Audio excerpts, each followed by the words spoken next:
that she ran away from me. Was told she'd be the end of me. I swore we'd never meet. Now she's my favorite accessory, and she's it in the air I breathe. Oh, oh. She comes and helps me meditate. She taught me how to levitate, and together we fly away. Red eyes, I see the secrets behind these lies that I keep hearing. I can't get away. She's stuck in my brain. The sweet escape with Mary Jane.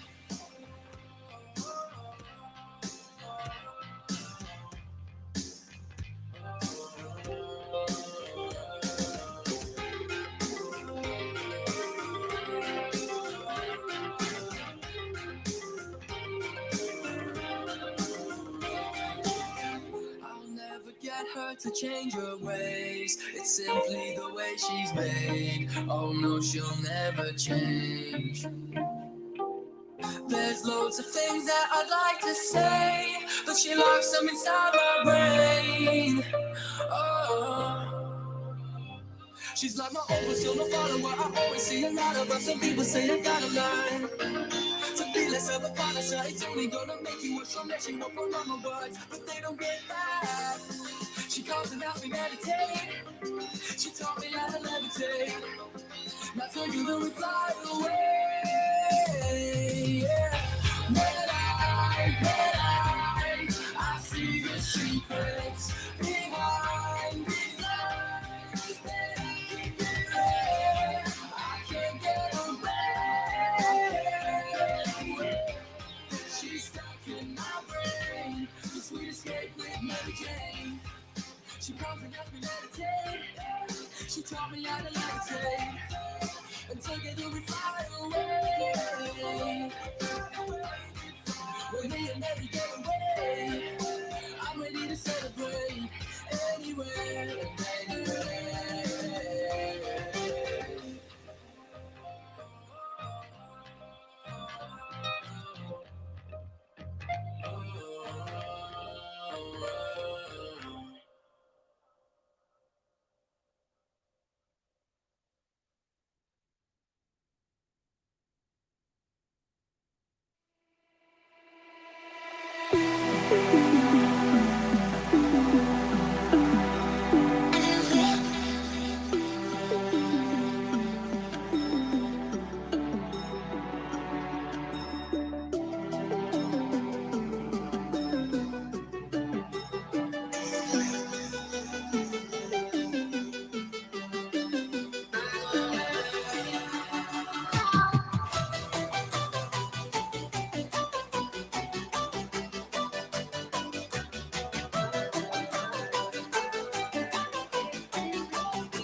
Thought that you would give him affection, some affection, yeah. But right now I can smell your intention.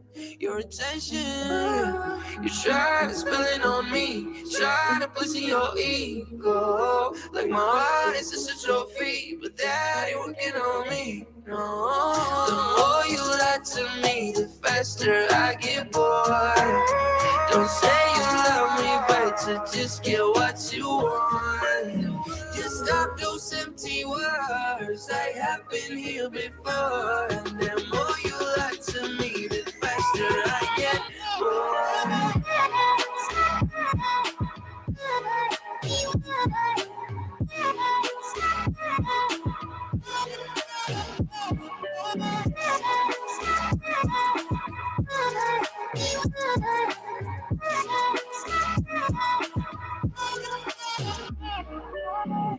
I believe it at the start, but now I don't. No, no, no. You just wanna satisfy your selfish thoughts, and that's not healthy. You're not with me, it's just against me. Wanna live my life with no vacancy. I'm just throwing it out there, Darren. You have been talking to me the whole time. Me. I mean, he's James is there, but that entire conversation you've been having on YouTube has been with me. Don't ruin the magic.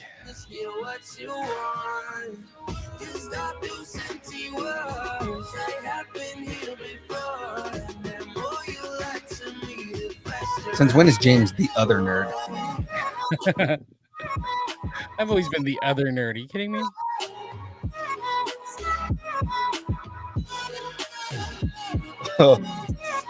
That all being said, I think it's about time. We ready for this? Let's do it.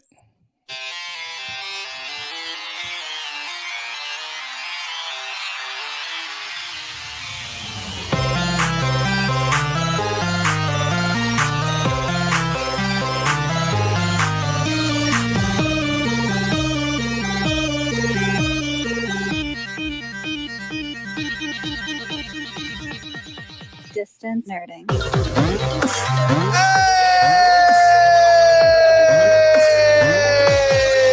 Oh, is that what I'm supposed to do?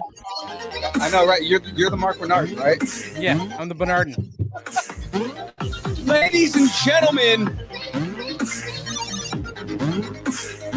you are now watching Distance Nerding. He's Young Phil. And he's the Jamez 5000. And we're here to nerd together. Nailed it. We're talking about anything pop culture, movies, food, music, wrestling, whatever you're nerding out on. We want to talk about it. Guys, you got to follow us on Instagram, Facebook, Twitter, Twitch, YouTube, Linktree, TikTok, all at Distance Nerding. The nerding of Sir the distance. Yes, sir. Yeah. Sir Jamez, how have you been, man, in these last 4 days? I've been good, man. It's been a long time since we've done this. Matter of hours, but yeah, it's been good. How about you, my friend? I've been good, man. I've been really good. As you guys can see, I've got a new camera setup going on and everything like that, mainly because real quick, let's get. So you're still married, right? You didn't screw things up. Okay, nope, yep, still married. Just want to make sure you're good. Okay, Jackie's happy. Very. That's all that matters. Right. I haven't screwed that up, but I mean, after 5 years, 6 years. Yeah. Yet. Don't doubt yourself. You still have time, young grasshopper. Yeah, exactly. You got the rest of your life. You have time to ruin your marriage. So, yeah. Well, let's jump right into it, guys. This week on deck, we have the download, awards, cons, history being made, news from all across the nerdyverse. So much to talk about tonight. Now, guys, we also got starting rumors. The D23 Expo rumor mill is milling? Yeah. What does a mill do? Is that what they do? They mill? It mills. Yeah, I mean, it mills the grain. The rumor mill is in progress. Yes, there we go, and it is moving around in a circular fashion kind of thing on that. Yeah, but ladies and gentlemen, before we get into anything, But first, let me get a shout out. Shout out to Poddex. In fact, this episode is powered by Poddex. Poddex are a unique interview question and episode starting prompts in the palm of your hand, tu mano. So whether you're a new podcaster or an existing broadcaster looking to grow an audience or get more engagement, you're going to want to try Poddex. These are so useful and vital to distance nerding. And we even got a special code for you. Use code nerding10, nerding10 for 10% off. And that's 10% off your subscription to Poddex if you wanted to use the app. 10% off for the decks of cards yourself or the merch. Young Phil's always rocking the merch. You know, the podcaster shirt. And it's like shirts and hats and all kinds of other stuff. Mugs. Get 10% off. Do it. Exactly. It's like stickers and all kinds of crazy goodness, you know. So it's the fun stuff of being a Poddex connoisseur. Exactly. And to be honest, we use Poddex every time we go to the con. We're going to use Poddex when we go to Heroes Fest, when we go to California Republic Comic Con, when we do the build interviews. They come in super handy. It's a great conversation starter. Absolutely, absolutely. Now, guys, you may be wondering if Poddex powers the stream, then what the hell powers Young Phil? And I will tell you right now what powers Young Phil, and that is Dubby, ladies and gentlemen, Dubby. Yes, you are ready for it. Dubby is an emerging brand of energy drinks created to help focus, concentration, reaction time with no jitters or crash. Dubby contains no maltodextrin, no sugars, no fillers, no artificial colors or dyes. Now, guys, if you want to find out more about Dubby, you want to see those beautiful, delicious flavors that they got. See all 5 of them on the screen right there. And actually, it's 6 now. Go to www.dubby.gg and use the code NERDING10 to get 10% off of your purchase, guys. Now, again, there are now 6 flavors. 5 are energy flavors, and 1 is a hydration factor. So we have the Beach and Peach. We've got the Passion Joy Tea. We've got Dub Sludge, Galaxy Grenade. Of course, my favorite, Dragonade. And now, what's it called? Monkey Business was what it's called? I think it is. That's what it is. Yeah, like Monkey Business. Strawberry banana shake or something like that. It's supposed to supposedly taste like a strawberry banana milkshake, and I'm excited to try it. I still haven't bought it, so I need to actually put that on my list of things to buy. I should probably get it before California Republic. Yes. On that list, you should also put buy a Distance Nerding hat, because those hats are nice and they're only $35 if you buy 1, or $30 if you're going to buy 2 at a time. We got Galaxy Gray or Baller Black. Look at that. Just like that. How beautiful that is. It is how beautiful. So gorgeous. I decided to not wear a hat tonight because I wear hats pretty much every episode. I figured out, well, let me just wear a Distance Nerding shirt tonight. Because you got a fresh cut and you're like, look at me. I'm so sexy. I haven't had my haircut since the wedding. It's been at least 2.5 weeks. You forgot when you got married already? Jeez. I'm trying to think, how long ago was August 20th? Don't worry, it'll happen. One of these days it'll happen. You're just like, how long have we been married? When did we get married? We got married, right? That's going to be what ends up happening. Yeah, it totally happens. Totally happens. By the way, shout out, we got the chat going even before we got online here. So who's in the chat? What's up to Cam? We got Cam in the building. We got Darren Chibi in the building. Who else we got running around? I thought we saw Nancy Joe. I saw Nancy Joe's name pop up. She was trying to send some gifts. What are you doing, Nancy Joe? Just chat with us. It's a dancing chicken. Yeah, I can't see the dancing chicken. I can't see it either. I just see the words dancing chicken at the end right there. Who else just jumped in? Royal Chris. What's up, Royal Chris? How's it going, Royal Chris? Welcome to the chat. We're about to get into some news, but first, I don't know about you, Phil, but I have a Geek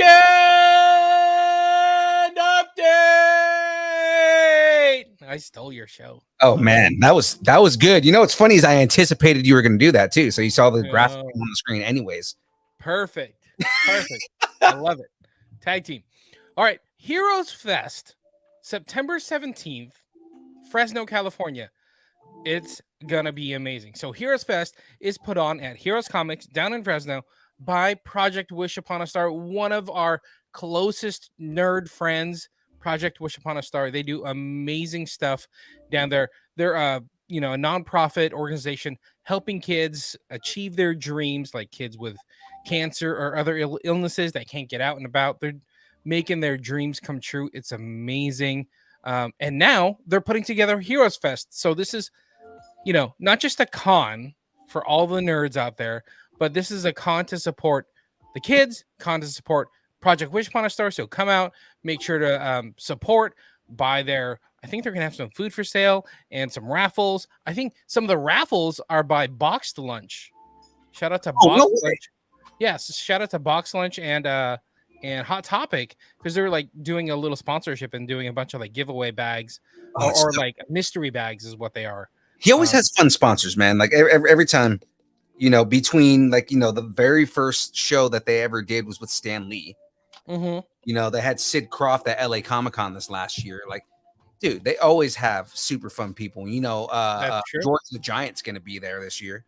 Oh, it's going to be amazing. So again, this is a special, it's a free con. So just come, spend money, buy raffle, buy mystery boxes, help support Project Wish Upon a Star so they can support these kids and take them to cons and do special meet and greets and get special merch for them. It's going to be amazing. So they got all kinds of stuff. Let's see, 916 Ghostbusters are going to be there. Oh, yeah. The Power Rangers are going to be there. I think they're from Tracy. Yeah, I was gonna say specifically our friends, the Power Ranger couple. They're gonna. Yes, thank you very much. So, they're cool. I think they've been to a lot of cons. Anyway. Yeah, I mean, I always see them posting about cons. Yeah, we see them at a lot of cons. We see because we became we knew them from a couple other things, but we became good friends with them after Powerhouse. Was it Powerhouse or was it Capitola? Capitola, we saw them, but they recognized us from Powerhouse. There you go. That's what it is. Okay. Bakersfield First Avenger is going to be there as well with the Avengers car, which is awesome. By the way, if you love geeky cars, there's always a ton of geeky cars. It's always cool. It's like a mini car show as well. So right there at Heroes Comics, tons of vendors, tons of comics. Shout out to Heroes Comics, buying food, buying mystery boxes, and then a mini car show. It's pretty cool. So they're going to have cosplay contests. So shout out to our boy, Fresno Deadpool, MCH Cosplay himself. He'll be hosting the cosplay contest. If he's there, we're probably going to see Lady Deadpool as well, because they're like the Deadpool duo, And that's where we met them, was at Heroes Fest last year. Exactly. So it's going to be awesome. Going to be hanging out with a bunch of our friends. There's going to be performances this year by Cloud Ship and We Hunt Like Wolves. So we're going to have a couple bands there as well. It's going to be awesome. Yeah. And the whole thing is hosted by yours truly and MCH Cosplay. So, I mean, it's going to be, it's going to be fun. Yep. Little tag team, right? A little Deadpool Fresno and Distance Nerding Unipool going to be hanging out. Definitely some tag teaming. Oh, yeah. So come out. There's going to be tons of cosplay. Expect to see some Supergirl to Batman to Captain America to 501st Legion to the Power Rangers. You going to be there? They're all. I think it's going to be crazy. There's going to be all kinds of mixes of people. Hopefully Noel will be there. Noel's Cosplay. Yeah. No, I think he said he was going to be there. I think so. And he usually brings a bunch of cosplay. So that'll be fun. So again, that is September 17th, which is Saturday. Saturday? Yes. Yeah. Saturday, down in Fresno at Heroes Comics. Gonna be fun. Come hang out. Come. Darren in the chat is asking, is Cooley Jackson going to be there? I do not think Cooley Jackson is going to be there. When we say Power Rangers, we mean the cosplayers. Yes, exactly. I don't know if Cooley is going to be there. That'd be kind of cool. We talk to him every now and again, so we'll have to reach out, see what he's up to. So that is the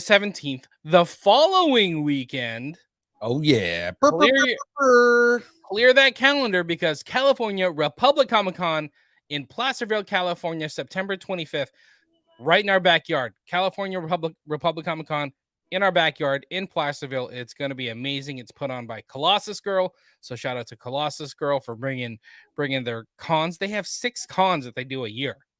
And they're bringing one of them to Sacramento. So shout out to them. And there's been a lot of like people requesting for one in Sacramento, and it's finally happened.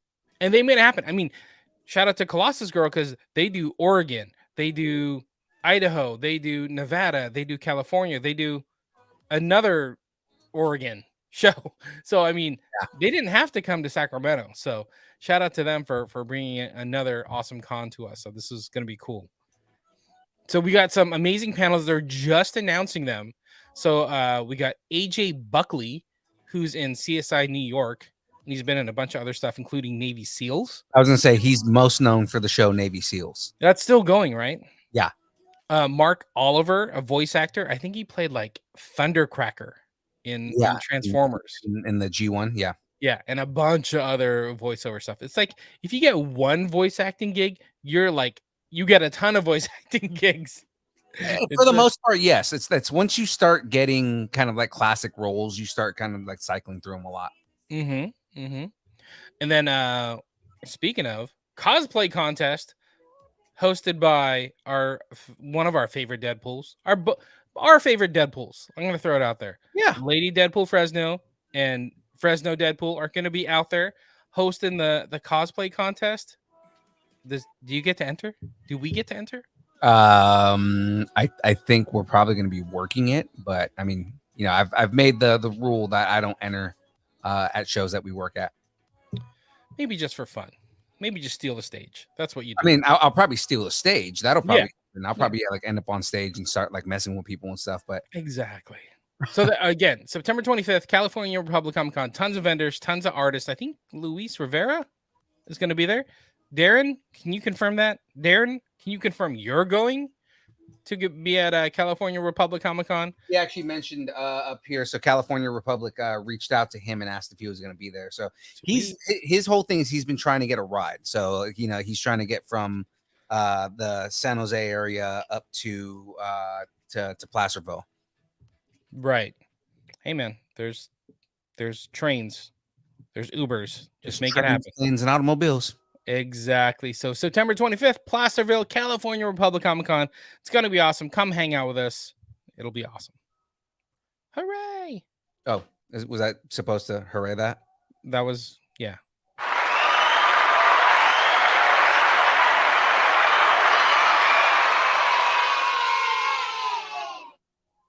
That was my transition. That was my yay transition. Very festive. That's what we did right there. Right? Shut up and take my money.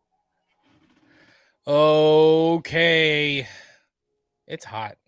It's very hot. It's ridiculously hot right now. I don't know what we're doing. Yeah. Well, I think where we're at now, it might be time for the download. Still says welcome to the internet. I know you're upset about that. I totally am. Even last week when you weren't on and I threw up that graphic, I'm like, oh, why does it say welcome to the internet? Anyways. Because the download, it's the internet. I know, but we need to say the download. We know it's the internet. We're here. Anyway, okay, let's get into it. Some news. We got news from all over the place. So again, don't forget, check out the Distance Nerdington post on Facebook, all the trailers, all the rumors, all the reactions, all the other news that we haven't gotten to. All the memes is going to be in the Facebook group, the Distance Nerdington post. Yeah, every now and then you see me kind of like you know, go like meme happy. Exactly. But also, you know, like that's our connection to everybody. So make sure you check out the Distance Nerdington post because like today, like we called an audible. Here's a new day where we're going to be recording. So we'll put it in the Distance Nerdington post. So that's like our lifeline to all the nerds out there that, you know, want to hang out and talk to us and be part of the chat. So right. Thank y'all for jumping in. Oh, let's see. Darren chimed in. Luis Rivera is going to be there. Train too expensive. It's not too expensive. You can make it happen. Make it happen. Do we have to set up a GoFundMe to get him there? I know, right? I need a GoFundMe too. We can just do that. We can just set up GoFundMe's. I mean, you can set up a GoFundMe for whatever you want, man. Like, I need a taco. Can somebody GoFundMe for a taco? Can we GoFundMe tacos for Jamez here? Speaking of, shout out to Julie. Yes, always shout out to Julie, my mother-in-law now, officially my mother-in-law. Officially mother-in-law, sending us tacos. So cool. So nice of her. Yeah, I know, right?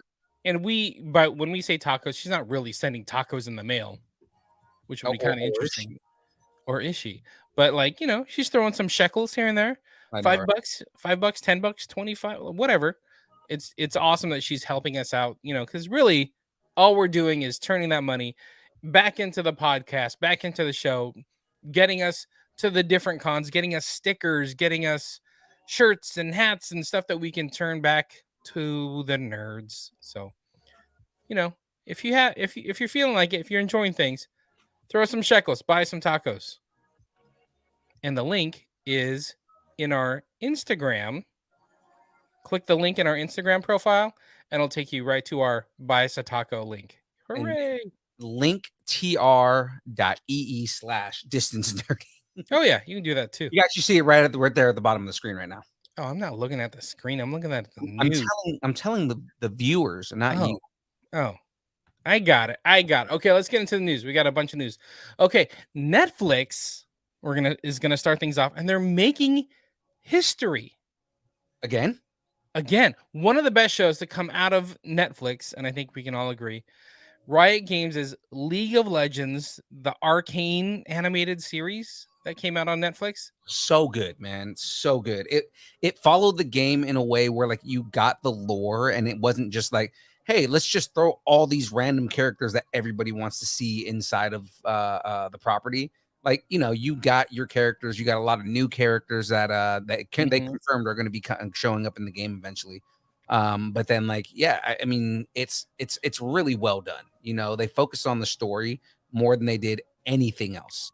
And that's key. That's what's key. And it paid off because it won Best Animated Program at the Creative Arts Emmy Awards. So Arcane is the first ever streaming show to win this award. So like, yes, it's for animation. So it beat out like Bob's Burger, The Simpsons, Rick and Morty. It beat out Marvel's What If to be the best animated program for the year. That's awesome. And I'm not upset with that. I mean, given that all the new stuff that has been coming out and all the good animated shows that have come out on the different streaming platforms, right? This show was great. Like I didn't have anything bad to say about this show at all. Yeah, I liked it a lot. I thought it was pretty cool. So, okay, Arcane also picked up a Primetime Creative Arts Emmy Award at a separate event that precedes the main 74th Primetime Emmy Awards, yada, yada, yada, on September 12th. So really, it's like they're starting to release the Emmys now, and it's not like all of them get to be on the main show. So Arcane's won 3 Emmys already. So this is crazy. So like outstanding individual achievements in animation, best animated program. Dude, they're doing something right. Netflix is super happy. So if you haven't watched it yet, here's a Arcane Emmyopsis. Arcane Emmyopsis. Synopsis. The series is set in the utopian region of Piltover and the oppressed Piltover. Piltover, yes. No, I was thinking you said it right. Damn you. The oppressed underground of Zon. Zuon, but that's okay. That's what I said, Zuon. And the story follows the origins of 2 iconic league champions and the power that will tear them apart. Those 2 characters are V and Jinx, sisters who find themselves at odds after a series of tragic and unfortunate events. You dig it. I dig it. Stream Arcane League of Legends on Netflix right now.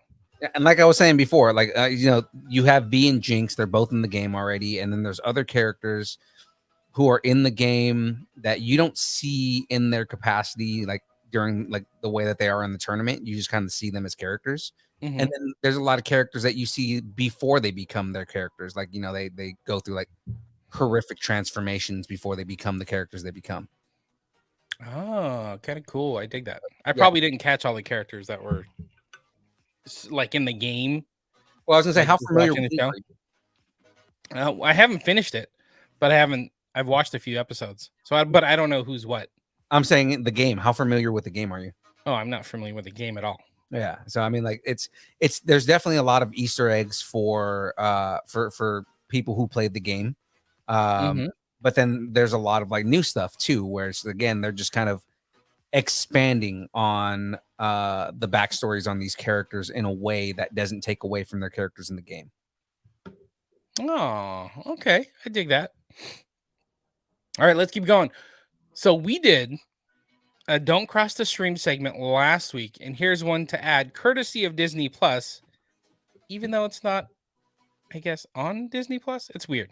Anyway, but so D23 Expo is about to level up. Disney will be streaming the Disney and Marvel Games Showcase. Games Okay, Showcase. alley.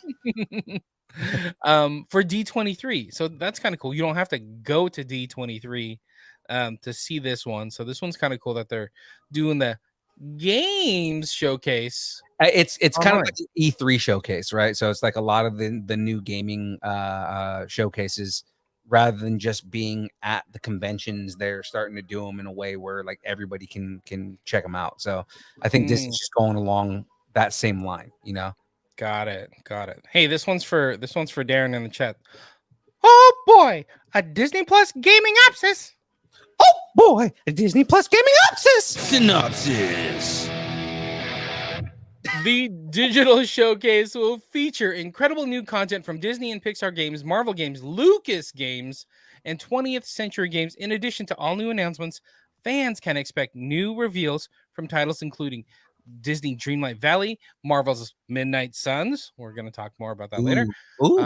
And Lego Star Wars, the Skywalker saga, as well as a sneak peek at upcoming Marvel Ensemble games from Skydance New Media. Ooh, from Skydance. That's going to be interesting. Right? They do. Skydance does some pretty good games, man. So it's like, it's going to be interesting to see on that. I've been seeing a lot of negativity coming out from like the like the testing from Midnight Suns. A lot of people aren't liking it, which kind of upsets me because Midnight Suns is such a good property, and it's like it looked like it had a lot of potential. But I feel like Steve Jordan in the chat. What's going on? Oh, what's up, Steve? How are you, sir? You still at Burning? Wait, is he still at Burning Man? We got to know. Oh, he said Burning Man synopsis. Burning Man synopsis. There it is. Did we burn the man yet? I think that's what I want already. I think they did that last week. I don't know. PM said that they're live streaming all 3 days at D23. Exactly.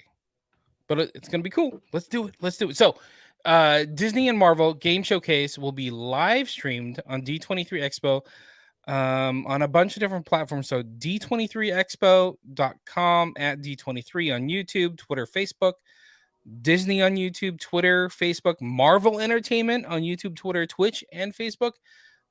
So it's kind of taken over, right? Yeah. They're kind of showing everything.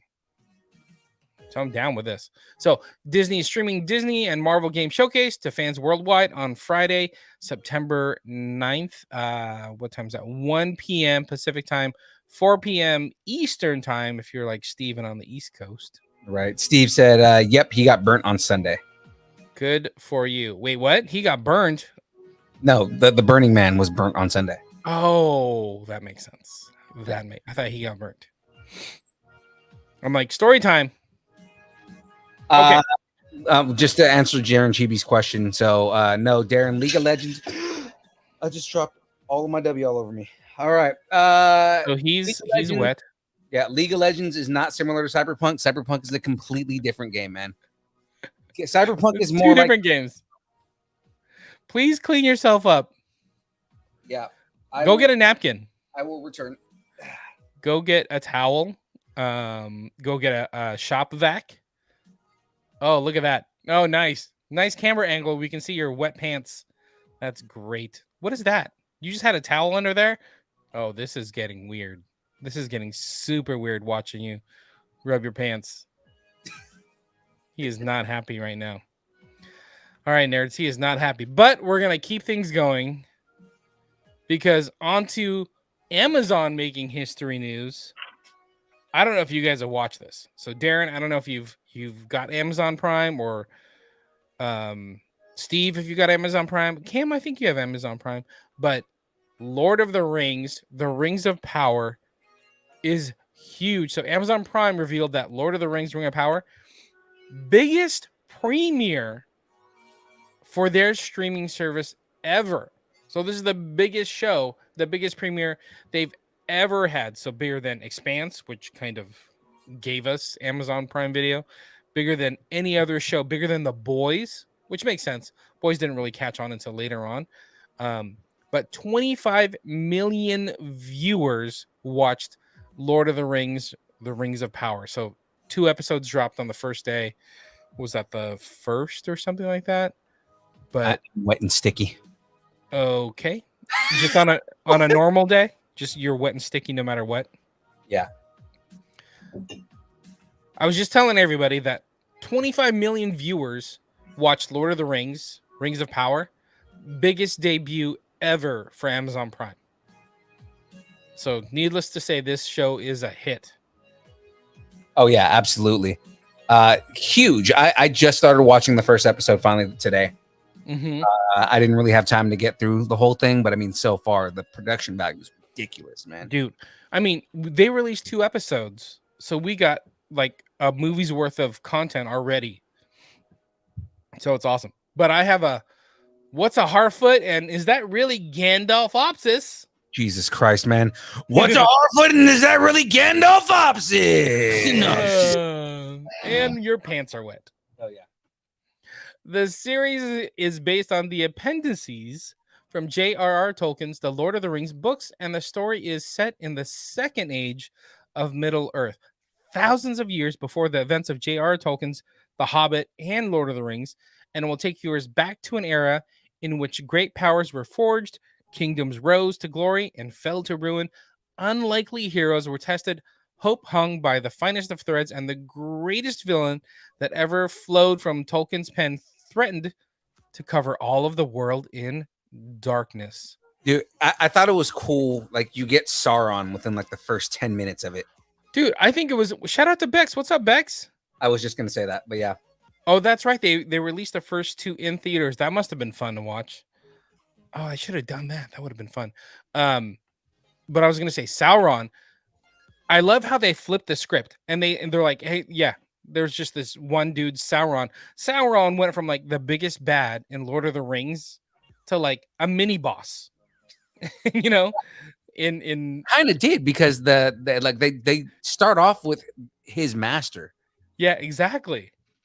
Right. So he's just like, oh, there's one little dude, Sauron. So whatever. Yeah, Anyway, they start talking moving about on. like, his little magic and everything. I'm like, oh my god, they are making Sauron like the miniest of villains, and he becomes the most destructive monster to ever hit Middle Earth.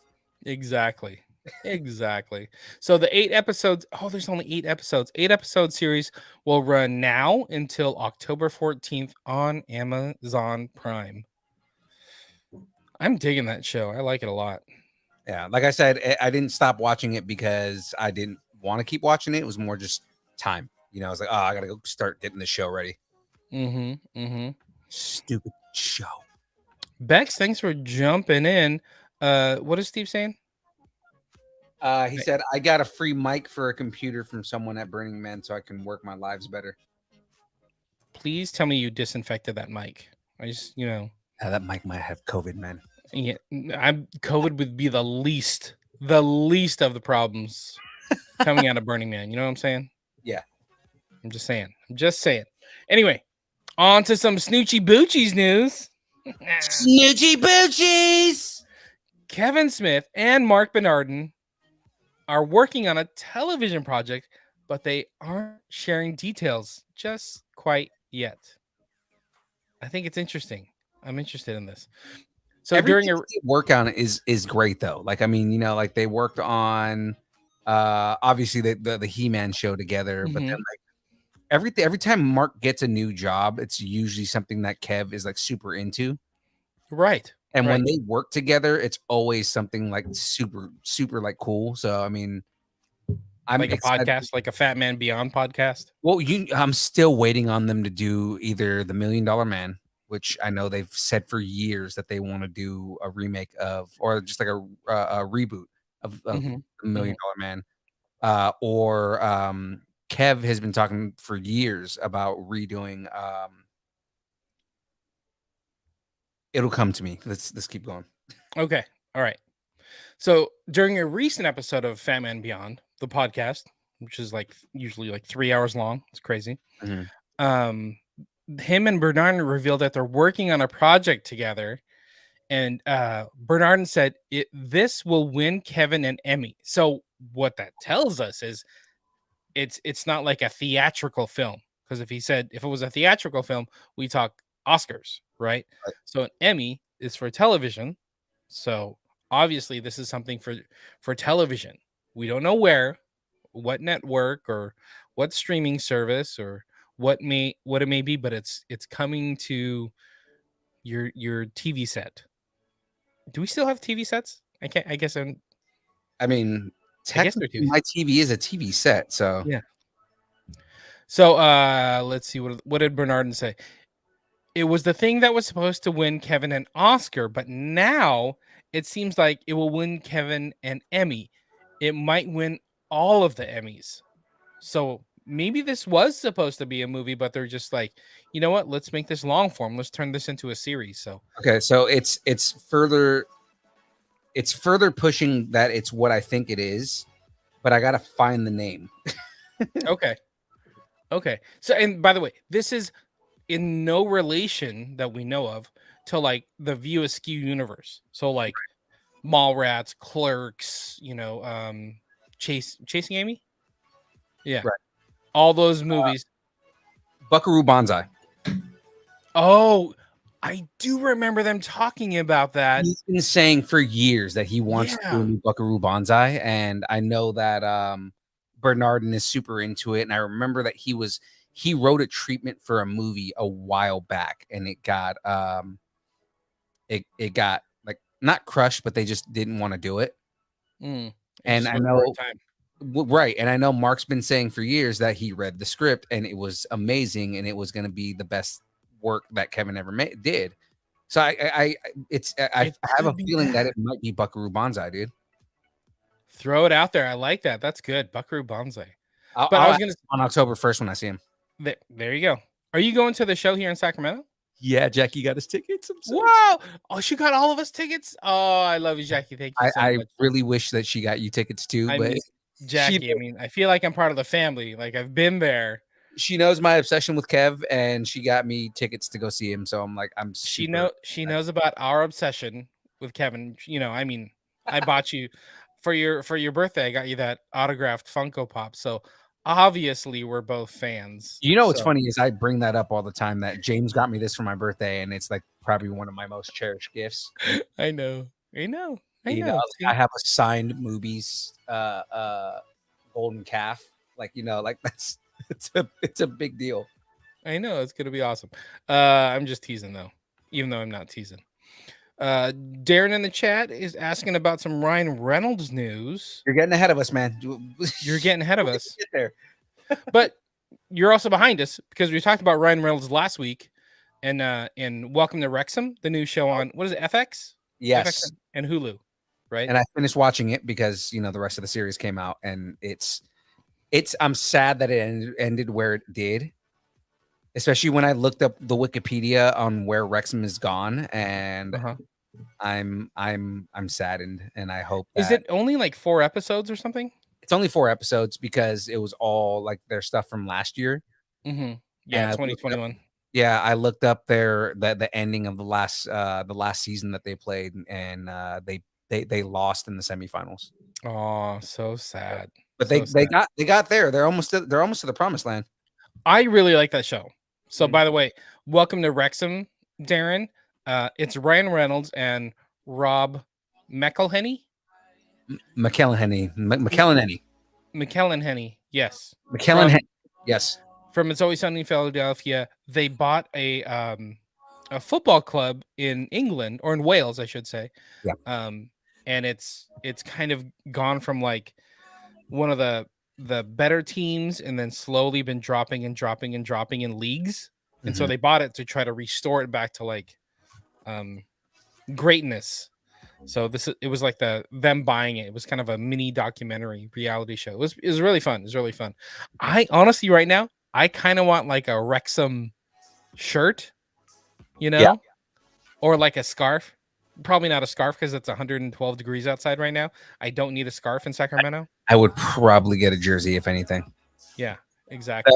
As much as I'm not an Eagles fan, I totally would rock that Eagles color jersey that they had. That was actually pretty cool. I'm like, At first I was watching, I'm like, why are there away uniforms in green? That's so weird. And then they said why they chose that color for their away uniform. I'm like, oh, I love it even more. That's cool. Nice and ties together. What's funny is that Wrexham loves it. Like, because you saw how many people in the second episode were already rocking that jersey. I know. It's cool. It's definitely cool. Anyway, what are we talking about? Kevin Smith, Mark Bernardin, potentially Buckaroo Banzai, some kind of mystery project coming. We shall see. In the meantime, while you're waiting in front of the Quick Stop convenience store, Clerks 3 comes out on the 13th of this month. Oh, I'm so excited to go see that. I'm going to go see it on October 1st with Kevin Smith. Super excited. I'm bringing business cards. I'm bringing stickers. I'm going to offer him to come on our show. I love it. And I'll be right there next to you. It's going to be amazing that we'll both be there together. All thanks to Jackie. So holding hands. Holding hands. Holding hands. All right, let's keep going. This is a weird one. So it's not nerdy news, but it's kind of related to our love for wrestling and UFC. Sorry, I hate to stop you real quick. Actually, Darren Chibi in the chat just made actually a really good point. This is another show they've brought up in the past. Greatest American Hero.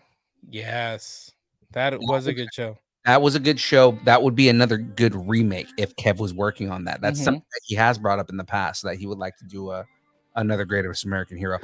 I'm still pushing for Buckaroo Banzai because it's one of his dream jobs. Believe it or not, I'm walking on air. That was a good show. It was. Sorry, let's continue. Anyway, okay, we're getting into the sporty ball here, but there's no ball. What kind of ball? Maybe 4 balls. Weird. Logan Paul. Logan Paul, who just wrestled in the WWE, now has his next boxing match set in stone, and it's not in the WWE ring. It's not even in the UFC octagon, but it's in a boxing ring. And check this out. So, with an undefeated streak in 2021, Logan Paul will be taking on, so weird, UFC legend and current professional boxer Anderson Silva. Oh, wow. Is that weird? That is weird. No, so is it Logan or is it Jake that's fighting him? It's Logan Paul. So it's Logan, because the headline says Jake. That's why I'm like, oh, wait, was it? I'm sorry. Did I have any? Okay, sorry, my bad. Jake. Okay, so it is Jake Paul. I'm used to seeing Logan Paul. My bad. Yeah, because they both box, but it's like, oh, that's right. Logan Paul is the one that's in WWE. Jake Paul has just been boxing. He just started boxing. Which one's older? Logan. Logan's the older one. Logan's the one that's been that's been kind of like, actually contending and just kind of making his way through the boxing world. But Jake Paul is taking on Anderson Silva? Yeah. I didn't even know Anderson Silva was boxing professionally. Well, because his whole thing is after he broke his shin, he hasn't fought the same, dude. Like, he started losing fights. Yeah. And basically the mentality that he went to was, if I start training harder and I move up to boxing, I'm not going to be throwing kicks like where his strength was in his kicks. And like, after you have a traumatic injury the way that he had his, right, it's like running. You're never going to run the same, right? He's never going to kick the same.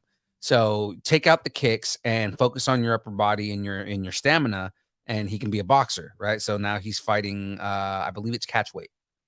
Yeah, it's 187, so it's a catch weight. Mhm. So it's like next month. So crazy. So Oh, Jake wow. Paul, Anderson Silva, all these Logan Paul, Jake Paul matches feel kind of sideshow to me. Because But there were streamers that became boxers. I know, right? It's so weird to me. But I guess it's been drawing a lot. That's the thing. Oh, They're yeah. making millions of dollars. Well, the at these, Paul like, brothers. exhibitions. Yeah, the Paul brothers. Those dudes pull in so many people as far as like promotion goes. You know, like they have such a far reach of everyone that they can reach out to, right? Greg, I agree. Greg in the chat said Anderson's going to destroy him. I agree. I think Anderson Silva's he's been a prize fighter for longer. He understands the sport better. I would say he does. Jake's just been doing it for a little bit. You're going and I mean, given that Jake Paul is going after Anderson Silva because at this point Anderson Silva is kind of over the hill. He's definitely past his prime as far as being a fighter. But the dude has way more experience. You know, it's you're not going to take away from any of the experience that Anderson Silva has in the ring and just fighting in general. I don't know how I'm going to look up how he's 47 years old. So, I mean, has he lost a step? Maybe because he only has one shin. But, I mean, also 47 years old versus somebody in their 30s. I don't know. I think Jake's in his late 20s, actually. Oh, see, there you go. It's even different. So, yeah, I don't know. Paul. I'm kind of interested to see it, but I'm not going to buy this pay-per-view. Oh yeah, Jake Paul's 25, dude. Oh my God, he's like half his age. Yeah, and Logan's 27. These dudes are still babies, man. Oh my gosh. Yeah, I don't know if Anderson Silva can handle this because I mean, yes, it's Anderson Silva, but it's not Anderson Silva from 15 years ago. You know, that was doing the Matrix in the UFC octagon. Yeah, but the thing is at the same time, like, look at GSP. GSP is still destroying people, or like look at Mike Tyson, dude. Like, have you seen Mike Tyson training? That dude looks like he can take out half the boxers that are still boxing right now. He's always going to have that intensity. Always going to have that intensity. Mike Tyson, monster, dude. Shout out to Tyler who's in the chat. Tyler, are you coming to Heroes Fest with us? We got to figure that out. Let us know, Tyler. Oh, there's some arguments going on in the chat. Daniel Flores is saying that his money's on Jake Paul knocking him out. Oh snap! Let's see. Who was it? Greg took Anderson Silva. Yeah, Tyler also is taking Anderson Silva. D Flores said he's going to Jake Paul. Oh, what's gonna happen here? I don't know. Like for me, as a former boxer and like analyzing the two dudes that are going in, like Jake's pretty green, man. So I mean, like, you know, he has the vigor. His advantage is that he's probably going to have some experience weighed on him by Logan. So I'm sure Logan's going to help train him, right? But I mean, like, you know, even then, like, you guys are young boxers and you're going up against somebody experienced like Anderson Silva. Again, my only caveat on Anderson Silva is if he's going to hesitate because of that injury. Gotcha. So, okay, let's put it up there. So Tyler and Young Phil and Greg are saying Anderson Silva. Daniel is saying Jake Paul. Mm-hmm. Who are you calling on it? I kind of want to go with the young guy. You know, this isn't the UFC, you know. So the Spider, you're taking half the legs away from the Spider, right? It's only about, you know, reach and whatnot. I don't know how much Anderson Silva's got way more reach than Jake. I don't know how much, but he's also 47. He's still fast, though. I mean, that doesn't take away from anything. I don't know that. Yeah. I'm 47 and I am not fast. Mayweather is in his, like, you know, mid to late 40s, and he's still running circles around people. But Mayweather is it's hard to compare anybody to to Mayweather because he's so different than anybody else. He's so unique. Yeah, but So I mean, unique. Anderson Silva was basically the Mayweather of UFC until he sustained that injury, until he broke his shin. But he did get that injury. Yeah, Mayweather never had an injury that would put him in a position like that. That's the difference, right? but Mayweather would never be in a position to put himself in that injury. Like he would never throw a kick like that. Whereas, like, you know, Anderson Silva, being a Muay Thai fighter, cannot feel anything in his shin. Do So when you? his freaking leg falls back behind him, Do you smell that? Do you smell that? I smell. I smell some tacos on the table. Oh, what the Rock is cooking. All right. I think some tacos need to be on the table between like you and Tyler and Greg and some, you know, Daniel. We need a nickname for Daniel. I always want to say Daniel Flores or say like D Flores. Can I call him like Como Flor? Is that weird? Como la flor. Como la flor. You guys got to put some tacos on the table on that one. So you're saying Anderson, and he's saying Jake. Just two tacos, right? 2 tacos. Put it up there. 2 tacos. I mean, my tacos are on the table. I say Anderson Tacos Silva. on the table. D Flores, como la flor. Put the tacos on the table. And by the way, Tyler, that's also one of my arguments with Anderson Silva too, is just his reach alone, dude. He's got so much reach over Jake Paul. We need to see the tail of the tape on this. Okay, by the way, Paul versus Silva, we may need to watch this together. So this will be going down at the Gila River Arena in Phoenix, Arizona, Saturday, October 29th. It's Phoenix. Let's just go. Let's just go to Phoenix. I was going to say, we driving to Phoenix? No, we're going to fly to Phoenix. Okay. That's far. I think it's like a 14-hour drive, something like that. Yeah, exactly. You don't have the time off. Come on. You know what I mean? Spend it all on the wedding. And then you're going to spend it all on tacos. Daniel said throw a margarita in it too. There you go. 2 tacos and a margarita. Perfect. Okay, let's keep going.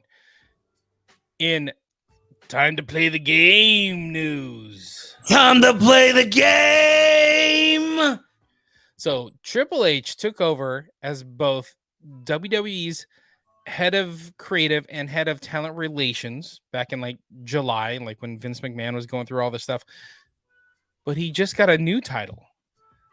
He's now the company's chief content officer. So the CCO. So kind of interesting, right? That's very interesting. So he's not just seeing creative. He's not just seeing talent relations, but now it's all about all the content that WWE is producing. Right? So since taking over creative from WWE or in WWE, he's architected 15% spike in Monday Night Raw viewership and double-digit increases in social media engagement. So as creative content officer, he'll oversee creative writing, talent relations, live events, talent development, and creative services, which usually means like artwork, you know, the graphics and stuff like that. So all this will be under him, and he'll report directly to Nick Khan. So kind of cool, right? Right, because Nick and Stephanie are running the show. So exactly, but it's kind of cool that he's not reporting to Stephanie, because I think there would be a little conflict of interest. That would be nepotism at that point, wouldn't it? Exactly. Exactly. But good for him, right? So he's going to see over social media, over all the graphics that get put out. He's kind of got control, like creative control over everything now. Yeah. And I mean, and he deserves that, because the thing is that he's been doing nothing but moves forward since he took over. Clash at the Castle 100% was the evidence of that. Exactly. You know, even what's been really interesting is like watching our wrestling chat on Facebook. You know, all of our friends that are into wrestling, we have them join this chat. So there's like 10 plus of us. You know, over the summer, maybe it was the summer, but over the summer it was kind of dead. Like there wasn't a lot of chatter. It was waning. It was waning, like, and we were Mhm. afraid that like things just were starting to die out. It wasn't going to be as Mhm. interesting anymore. But then Soon as Paul took over, that chat blew up. exactly, and Mhm. everybody's been loving all the content, all the whatever WWE is producing. Probably everything except NXT 2.0. Everybody's had raving reviews for what Triple H is doing in WWE now. Like bringing talent back, writing better storylines, um, doing much more in between the actual wrestling matches to make you want to watch the show. So, Exactly. or shows, I should say. So it's been great. Daniel said, "Thanks, James." Now he has Selena stuck in his head. Bitty bitty bum bum. Even worse. Yeah. Tyler said 4 tacos, a bottle of Cabo Wabo, and a bottle of blackened whiskey all on the table. Okay. All right. Here we go. And Tyler, and add in a 4-pack of Broken Skull IPA, right? There you What go. what else? Okay, where are we? WWE's first pay-per-view to be completely booked by Triple H was Clash at the Castle, and everybody was talking about Clash at the Castle. Yeah. In Cardiff, Wales. Over 60,000 people attended that show. So nuts. Man, it's just it was everything that we've been wanting in a pay-per-view, like you and you know what I noticed, and I was gonna wait until we finally got our post show done, but I don't know if we're gonna get it done because Just tease it. Just tease it. But like I was saying, you notice no titles were exchanged. Nope. Yeah. Nope. For the entire show, no titles were exchanged. What was I thinking the other day while I was going to the bathroom?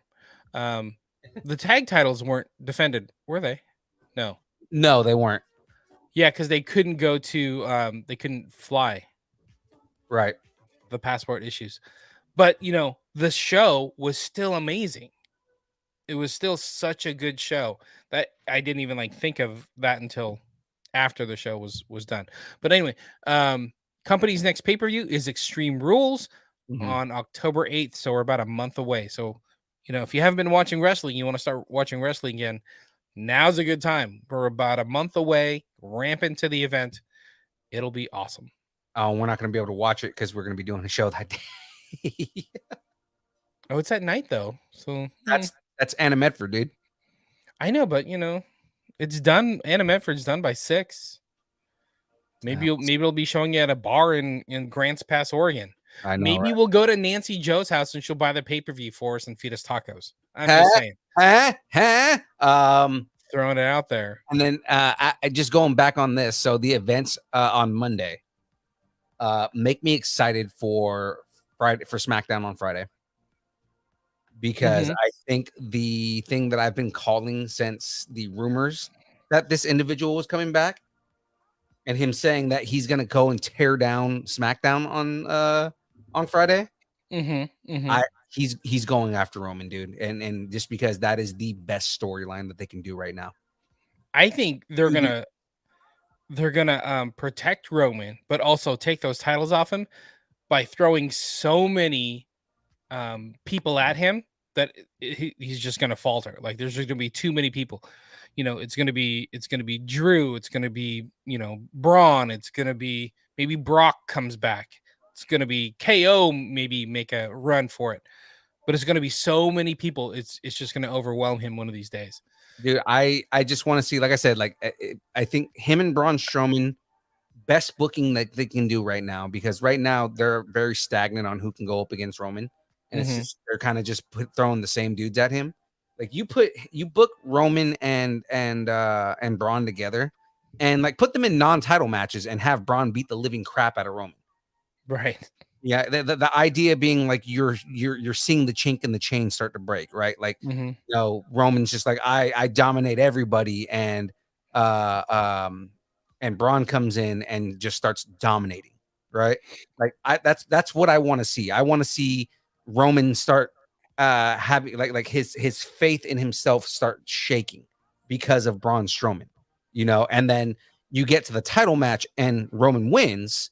So then that way he it boosts his ego, and then Bray Wyatt comes back, and it just Bray Wyatt as the Fiend just completely demolishes everything. I think something like that. I liked your idea with the chink in the armor, because I think that's what's going to happen with the Usos. I think that something's going to happen. They're going to kind of question Roman, and then, his little protective bubble is going to slowly kind of break away. I don't think that's going to happen, mainly because Solo's in now. Yeah, but they can all break away from him. That's the point. Oh, yeah. It would be dumb to break up the bloodline right now. Like, if anything, don't break up the bloodline, but break up the titles. Like kind of like make it so that you have titles for everybody else to strive for. Even though the mid-card titles are killing it right now. Right. And they're doing a good job hyping it up. Mm-hmm. Okay. Sorry, I said all that just to say this. Last year's Extreme Rules was trash because there was nothing. There were all regular matches. There were no Extreme Rules matches. There wasn't even a Falls Count Anywhere match or anything like that, right? Paul being in charge of everything, I hope he brings back like a TLC match, or you get a hardcore match, or we get something where we actually get a boiler room. I want to see a boiler room match again. It's been or a Iron Man strap match. Oh my God, that would be great to have a strap match back, right? But I mean, like, just to see something like that where you have actual Extreme Rules take place. Maybe we get our first unshielded chair shot in forever back. Maybe. Yeah, I know that's not going to happen because they're really particular about unshielded chair shots. But I mean, like, hey, they're doing it in AEW, so you never know. We shall see. Right. Okay, let's keep going. We got some more news going, and then we got some rumors. So, wholly new Bat Boy Wonder news. Robin.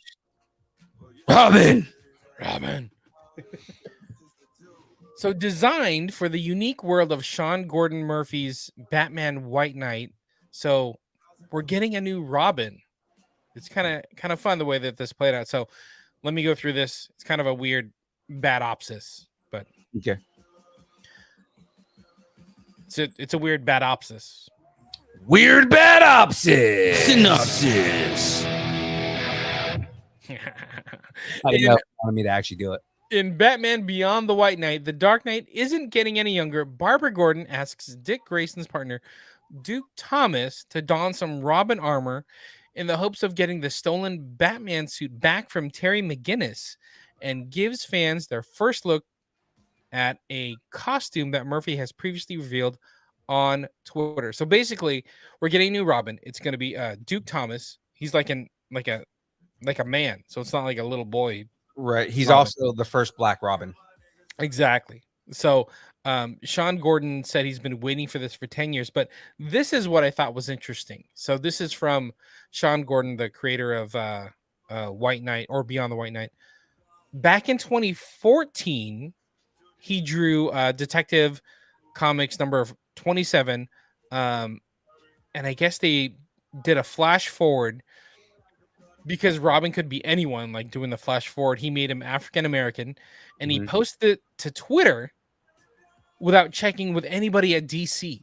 So he's just like, oh, look at this new Robin. And he just posted it. So DC started getting a ton of phone calls and interviews, and they're like, what is happening? What do you mean, an African-American Robin? What? No, we haven't done anything like that. Because every time something happens, the racists come out of the woodwork. Right. So they finally tracked it down that, Sean Gordon, did this drawing and posted it. And I guess they were 100% behind Robin being black. They just didn't know what it was for, like there was no marketing push for it. It was just like, here's a random picture of a new Robin that's actually by one of our artists. So everybody was like, I don't know what to do with it. But I guess they loved it. So Scott Snyder, the writer, swooped in and embraced the opportunity and named the character Duke Thomas. So now they were just trying to work it into the story. So now they're finally working it into the story. Nice. So- Dude, Scott Snyder has written some of my favorite Batman storylines, especially all of his New 52 work. Mhm. Because Scott Snyder's the one that did Court of Owls. He did he created the Court of Owls. So that's like, that's already a big deal to begin with. Death of the Family. So not Death in the Family from the 80s, Death of the Family, where the Joker like goes psycho, rips his own face off, and then kills all the Robins. Oh yeah.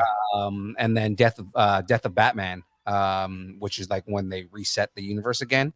But yeah, no, Scott Snyder had some of the best storylines in Batman ever. Him and Greg Capullo, man, like the stuff that they do together was just beautiful.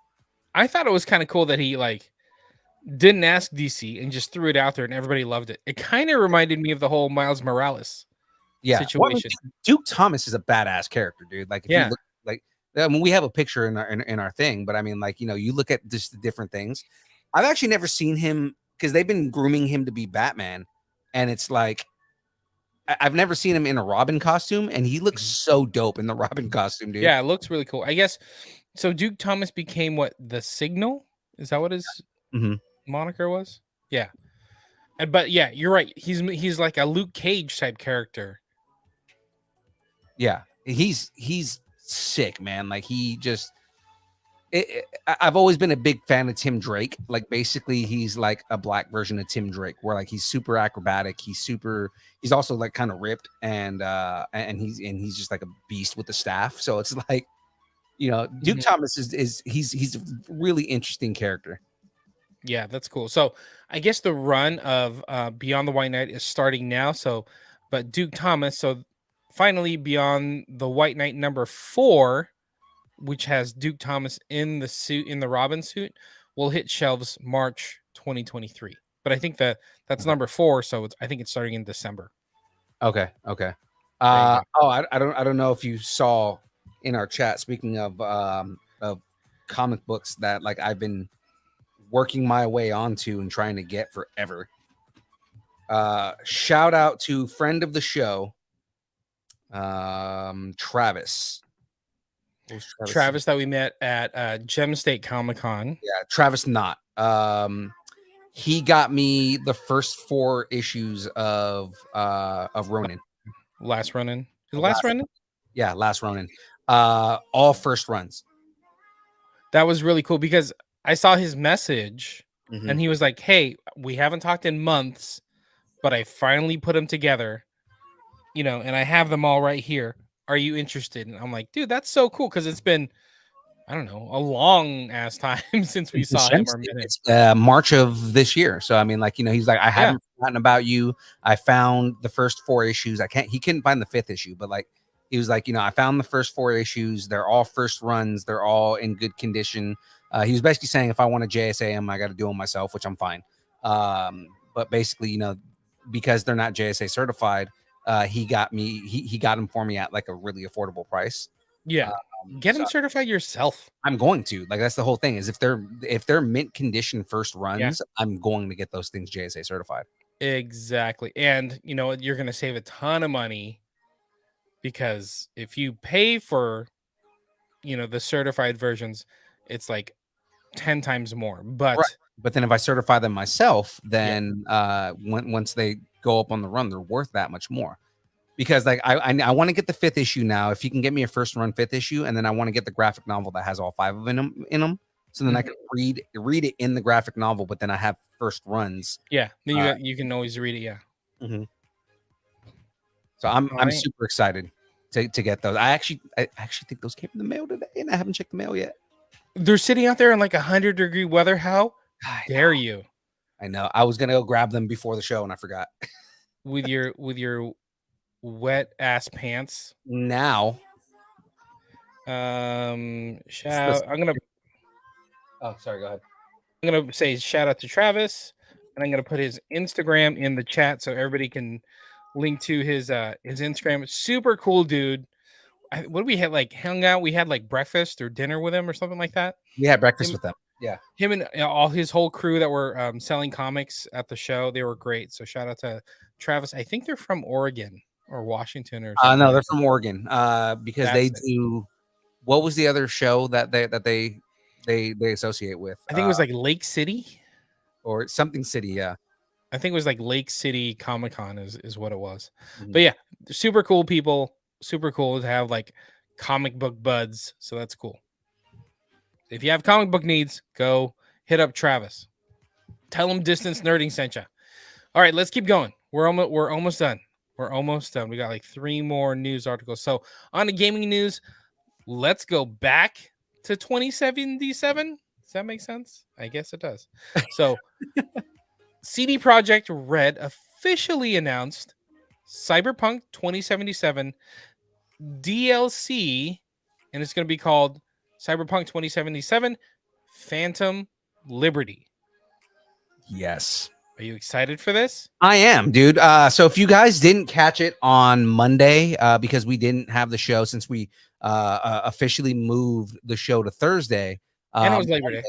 and it was Labor Day, I decided to finally live stream Cyberpunk 2077 as a first playthrough. Dude, it's such a good game. Yeah, you had Oh fun. my God, I'm so upset I didn't play this game before, and I'm like that with every good game that's like that. You know, like so.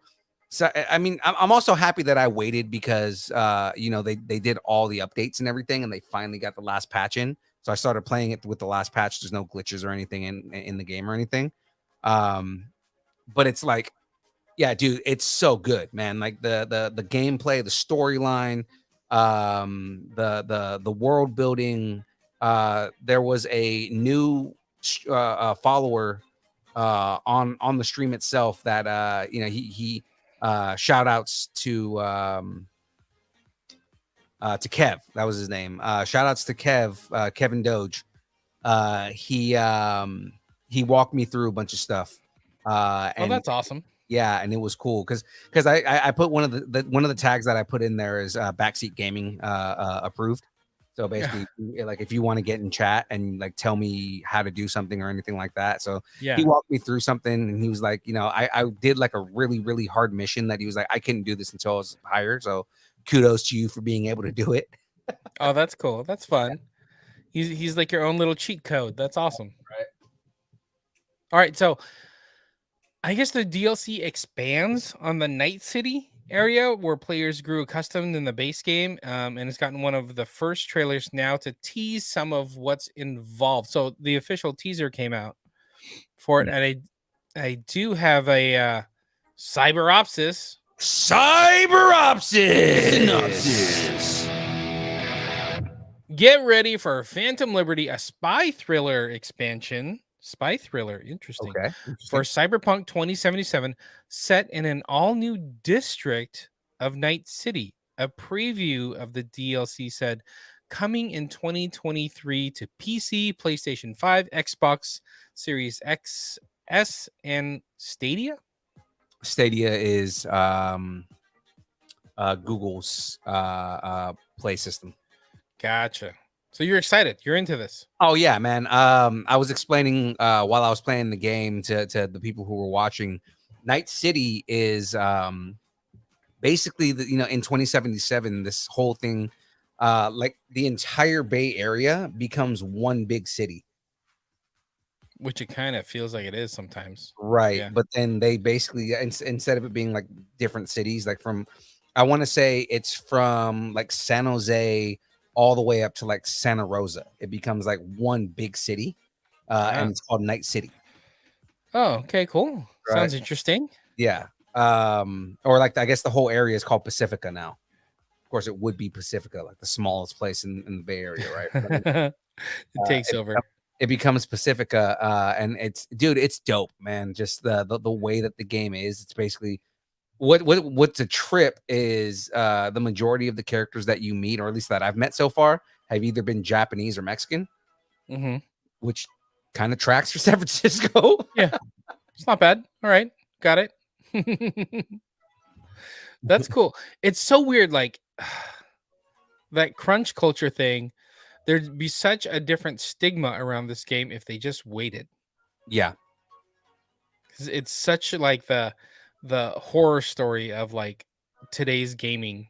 Like, oh, Cyberpunk 2077, it was the worst game to come out because it was glitchy and it didn't work, and it just got such bad reviews, and it's like, oh my god, just wait until we get it patched. Yeah, I mean that game was the reason that crunch culture is becoming what it is, or like like the awareness of crunch culture is starting to become what it is. So like we're getting a lot of pushbacks on games, but people aren't upset about it because they're understanding that let's do these pushbacks so we can get better games, and that the developers aren't so crunched down on it, right? I mean, like the games that really created crunch culture are a combination of World of Warcraft and Call of Duty, and it's mostly because they kept trying to put out expansions every year, and it just like well, we have a deadline, the game needs to be out, and it just kind of it created that culture. And Assassin's Creed too, because Assassin's Creed started putting out new games every year, right? I guess Activision, the smart thing that they did to counteract all of that was they got 3 different studios to do Call of Duty. So basically every 3 years, they would get 3 years. Now they get 3 years to make a game, right? So it's like, okay, this studio makes Call of Duty Modern Warfare, then this studio makes Black Ops, then this studio makes whatever game that they're coming out with next, and then every 3 years you get a new cycle in the game. Got it. Pretty cool. Cam chimed in. IGN just posted that Keanu Reeves will return to Cyberpunk 2077 in an upcoming expansion. Yeah, so in this expansion, in this one that we were just talking about, Keanu Reeves is coming back as Johnny Silverhand. I haven't gotten that far in the game yet. Like I'm starting to get like weird little glitches in the game that are like meant to be in the game. But I asked Kev if that was like is that like Johnny Silverhand slowly making his way into your mind, and he goes, oh, just keep playing, man, you'll see. Because he said once Johnny Silverhand shows up, you wish that he goes away. Because he like invades the whole game. Oh, interesting. That sounds interesting. Okay, cool. All right. I dig it. Okay, let's keep going because I'm getting hungry. All right. It's 114 degrees outside. You know what that means, young Phil. Get your leggings and Ugg boots ready because it's pumpkin spice season. God. Why? I just wanted to picture you in leggings and Ugg boots, but move over, pumpkin spice. Krispy Kreme has just introduced a brand new donut flavor, and it's a major win for cinnamon and sugar fans and Mexican fans and Disneyland fans because the donut chain launched a first of its kind churro inspired donut collection called the Churdo collection. Get it? Okay. Churdo. I see what they're doing. They're stealing ideas from AMPM now. Are you serious? Have you not seen my God. the last 3 years AMPM has had a churro donut? No, I don't look at the AMPM advertisements while I'm getting gas. No, it's when I walk into AMPM and just kind of like, now I don't grab that stuff, but like when you'd walk by their little cookie donut station thing that they have churro donuts. Oh, did they? Oh, well. Yeah, they've had them for like 3 years. Well, you're late to the game, Krispy Kreme, but the new offering features 3 different churro-inspired donut varieties, giving fall snack fans a unique alternative to everything pumpkin for a limited time. I'm kind of down with this. Like, I'm not going to buy gas station food, but I may Are find churros a fall thing? Since when? Since Krispy Kreme said so. Don't you argue. Churros are an all-year thing. Krispy Kreme. Churros. Churros y chocolate was my like Spanish book back in high school. I'm just saying. Churros chocolate. Bate. Chocolate. All right. The new Churdo collection features the cinnamon sugar churro, the cookies and cream churro, and the new dulce de leche churro. Huh? Okay. Available in a 3-pack? Come on. You're interested. Of course they are. Oh no, I am. I'm interested in this. I'm just saying they're late to the game, but the thing is they're probably going to be way better than the one from AM PM. I've gotten them once. Mhm. Always like they're dry. Mhm. The little diabetes monster inside me says I'm interested in this, but I have a Churdoopsis. Churdoopsis synopsis. If you love classic churros or our original glazed donuts, you're going to love this light and air cinnamony, caramely, creamy, sugary goodness. We've created the new Churdo collection is available now. Now you can go get them now. Nationwide. Only Krispy Kreme. until apparently only until September 18th. Yes, we have to do it because there's only like a week left, right? 2 weeks? I don't know. Do some math. Less than 2 weeks. Sorry, I'm just Darren is in the chat talking about Cyberpunk. Actually, I did go through Chinatown, and you left before we were done, but I was in Japantown fighting a bunch of mobsters. Where did you eat? Did you stop? Did you get some ramen? Actually, what's funny is at the beginning of one of the missions, they're eating at like a ramen sushi spot that's in front of his apartment building. Now I want sushi. Now I want ramen. Now I want a churro donut. I definitely want a churro. Churro. Churro. Okay, I got some more food news, and it's right up your alley. Oh yeah, what we got? Okay. Now that we've got breakfast news out of the way, let's move on to the next course. Oh, jeez, Rick, we got brand synergy happening. Rick and Morty is now airing its highly anticipated season 6 on Adult Swim.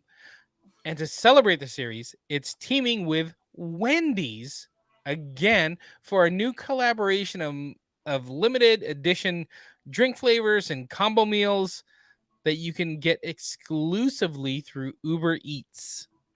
Oh God, it has to be through Uber Eats, right? So- like you can't just go to so the much. store and get it.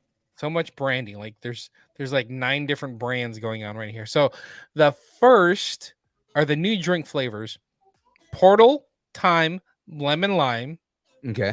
which they did before, and there's also Fruity Fruit Punch. Fruity Land Fruit Punch.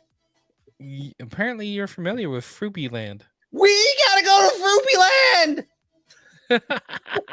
So these flavors will be available in Coca-Cola style freestyle machines. I guess that's the in restaurant ones. No, wait. No, the freestyle ones are when you go to like the Coca-Cola machines and like you can like mix flavors and Yeah. has like Okay. different buttons and stuff on there, and like it's got the touch screen and all that. That's a Coca-Cola freestyle machine. Okay. So those will be available in the store as well, I guess. So not just through Uber Eats. So okay. So I guess Wendy's locations across the country or via the Wendy's app. Oh, so interesting. So Portal Time Lemon Lime. What happens when you teleport tart citrus and sweet lime to the same coordinates inside your mouth? Portal time, Morty. Portal That- time, baby. That zesty aroma is just what it smells like between the universes. That's pretty funny. Okay. Fruipyland Fruit Punch. Escape into your happy place, a pocket world generated by splicing citrus, tart cherry, and orange flavors in a quantum tesseract, just like the fruit punch Dad used to make if Dad was a space bending genius. Zap. That's fun. I guess. Oh, okay, here we go. Starting today through September 11th, which is only a few days away, Wendy's will be offering exclusive Rick and Morty inspired combo meals through Uber Eats. Okay. Okay. It doesn't say how long the drinks are lasting, but this is the food. Ready? So they have a hot honey, not bird person combo. God. Okay. Does that even make sense to you? Yeah, it does. Okay. Have you ruined yet another universe? Portal over to one where the spicy bread chicken breast comes with pepper jack cheese, applewood smoked bacon, crunchy dill chips. There you go. That's just for you. And a drizzle of habanero hot honey sauce, all on a toasted bun and served with hot and crispy fries and a drink of your choice, probably a Fruity Land. Yeah. That should help wash down the taste of Quantum Paradox. So I know that the sandwich is something that's already on their regular menu. They just Is it? named it. Yeah.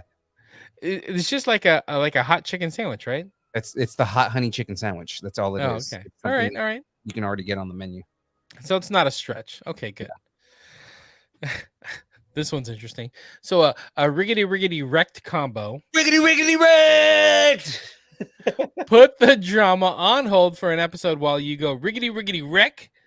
A quarter pound of fresh, never frozen beef with applewood smoked bacon, American cheese, crispy onions, sweet, smoky bourbon bacon sauce, hot and crispy fries, and a drink of your choice, and a classic bourbon and bacon adventure. Okay, again, this is something that's on the regular menu. All they're doing is just renaming it. Okay, fine.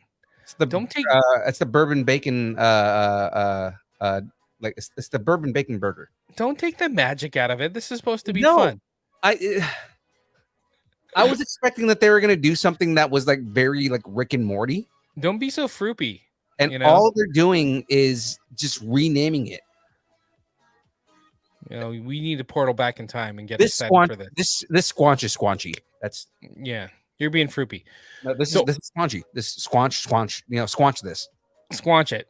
Ordering these meals from the Morty's menu on Uber Eats starting on September 7th, tomorrow, will then enter fans into a contest for exclusive merchandise such as hoodies, bucket hats, and more. So that's probably what it is. They're Yeah, probably not messing around too much because it's really about this contest. yeah. That's all it is. Is like, okay, we're not going to do this. Like, you know, we're not going to put something on that's on the menu that you can't actually get all the time. It's more so about getting the hoodies, bucket hats, and all that. Exactly what you're going to do.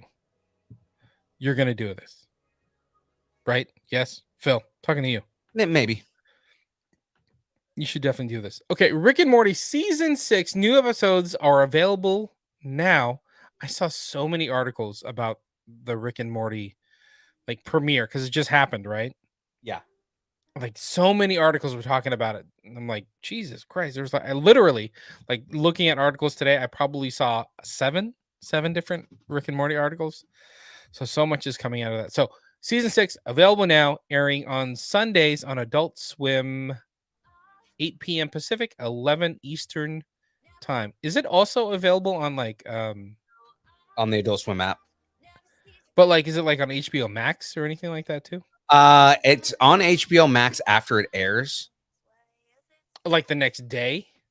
Kind of I don't know if it's on the next day because I know they didn't get like the seasons of Rick and Morty until like way after season 5 was done. Rick, Morty, season 6. Watch. I just want to know how to watch it. Like I said, the Adult Swim app. If you have cable, you can just log in on there and you can watch it anytime you want. But who has cable right now, right? I mean, You come do, on. Yeah, that's right. I do. You don't. but I have You a login, so I'm good. How dare you? That's rude. Okay, that's all the news. We ended on Fruity Land Fruit Punch. Yeah. But I got a ton of rumors. Take off your pants and panties. That sounds like the name of the episode. But maybe not. Let's keep it PG. We're hosting a con. You're gonna have kids there. They don't want to see that. They do not want to. Oh, it's on Hulu, right? Again, Hulu after. Yeah, Like but after that's it's already okay. aired. All right, fine. All right. Okay. Let's move on. Rumors? You got anything for rumors? Oh, I think we have a whole bunch of stuff for rumors. So that all being said, ladies and gentlemen, it is time for starting rumors. Don't know where to get it.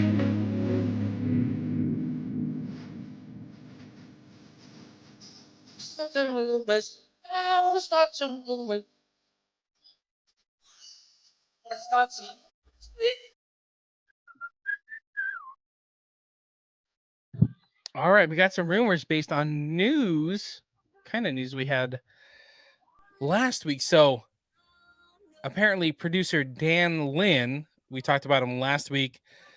Warner Brothers Discovery was thinking like, hey, this is our Kevin Feige. Right. This guy who's part of like the Lego movie and he's going to be our Kevin Feige to oversee DC for the next 10 years and all the content that, DC is supposed to be putting out. So I guess what's happening now is that Dan Lin is reportedly not going to be taking the job with Warner Brothers Discovery. Oh God. Why would they put this out there and then he turned it down? That sucks. Because they're probably like, oh, he's going to take it. That's an offer that he can't refuse. Everybody wants to be DC's Kevin Feige. Right, exactly. So the latest report said Lynn sat down with negotiations with Warner Brothers Discovery and David Zaslav, the CEO of Warner Brothers Discovery.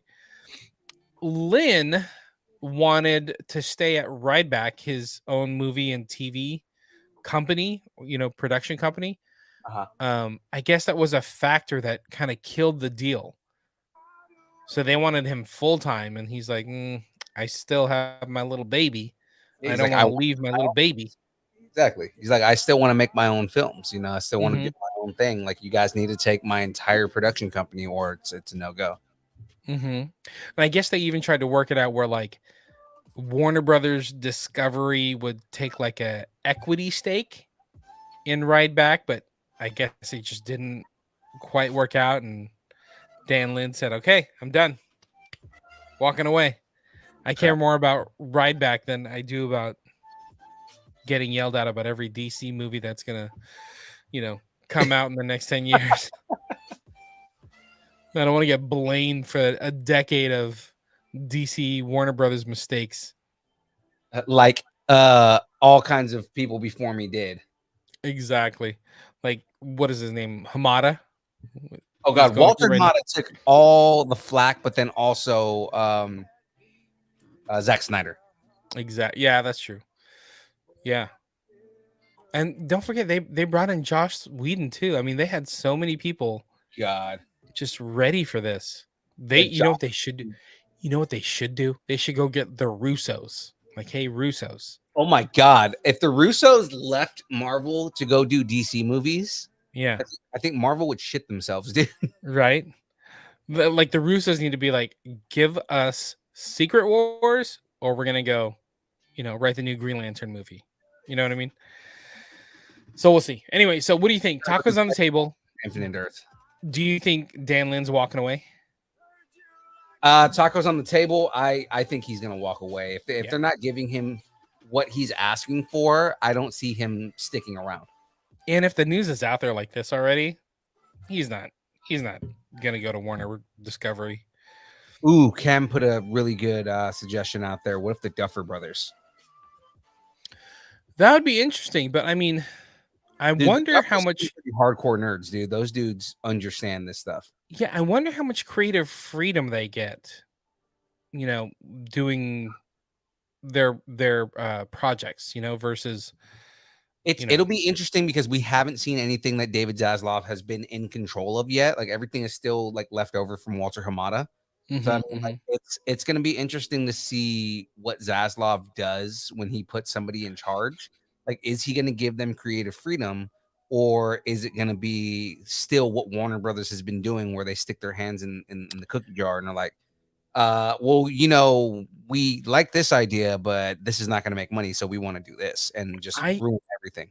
I feel like whoever they hire is gonna go through the same thing that Hamada and whoever else did before him, and it's gonna fail, and it's gonna take this next person to fail, and then Warner Brothers are gonna be like, oh, yeah, maybe we were wrong, maybe it was us, and then they're gonna find somebody that's gonna stick, whether that's the right fit or not. But it's gonna take like another person to fail or get frustrated or some movies that don't land in the box office for them to go like, ugh, we screwed up again, or we should take our hand out of the cookie jar kind of thing. Right. But anyway, yeah, my tacos on the table. He is not gonna join DC. Thanks anyway. Right. Go do another Lego movie. That'll be cool. I mean, The Lego movies are good. I'm not I gonna love fault them. you for doing the Lego movies. I love me some Lego movies. Okay, let's keep going. So that was the only rumor I had, and I kind of wanted to talk D23 since it's right around the corner. It's this week, like Thursday. Thursday, Friday, Saturday, Sunday. So, yeah, Disney Plus Day is the 8th. God, I'm so messed up. Disney Plus Day is the 8th. Holy cow, what's wrong with me? 9th, 10th, 11th is D23. Cool. I know something's wrong with my brain. So just on this, so you know how normally I've got starting rumors on the bottom, right? Mm-hmm. I'm going to change that right here. Starting rumors D23 edition. Yeah, yeah, yeah. You are very proud of your ticker abilities. Oh, my ticker abilities are the bomb. I am the They're on best point. for writing tickers and everything. I'm very impressed with you. I'm very impressed with you. I'm very impressed that you capitalized as you should. You did camel notation. I appreciate that. Mm-hmm. Okay, let's talk about what we expect to see at D23. Okay. Is that cool? Because we could talk rumors all day because there's going to be rumors from now until phase 19. But like, I kind of want to throw out there like what we think is going to be there and like what's pretty solid as far as like time frame wise. Right. Like this first one is like Black Panther, Wakanda Forever, getting some footage, getting something from Black Panther. Right. I think, we saw the trailer at San Diego Comic-Con. Now, the question is, was that considered a trailer or a teaser? Oh, you know what? I don't know. It felt like a trailer. It wasn't a story trailer, though. Right. And that's the whole thing is that, it might. I mean, at this point, because the movie's being released in November, now would be a time to do a story trailer. Yeah. So you're right. That might have been like just a teaser trailer because there was no story. There was really no character trailer. Yeah, that was probably just a teaser. Let's see. Black Panther, Wakanda. It felt really long though. Like we got so much out of it, but I'm down with that. So everything that I'm seeing on here is saying official trailer. So it may not have been a teaser, but I mean, again, you usually get a trailer and then it usually goes teaser, trailer, story trailer, and then movie. Yes. Sometimes you mix in like a character spotlight, but you're right. That's what it is. So anyway, I think we're getting some footage probably from Black Panther, Wakanda Forever. I think we may start to, like what you're saying, get a little bit of the story involved because we're so close. We're like 2 months away from this movie. So, right. Oh, yeah. Cam Smith in the chat. So he mentioned that he went to go see the re-release version of Spider-Man in theaters. Oh yeah, that's right. And he said that the trailer for Loki 2 was shown before the reissue of Spider-Man. Loki 2 was shown before. Oh, the trailer for Loki 2. Oh. Yeah. So that'll be interesting to see, like, if they expand on that, Was it a full-on trailer or was it like It's like a teaser? Please expand. Please expand on that, sir. I need more. Cam. Loki 2 trailer. Oh, yeah, there's a teaser. Just fill it up. Yeah, there's a teaser, season 2 teaser.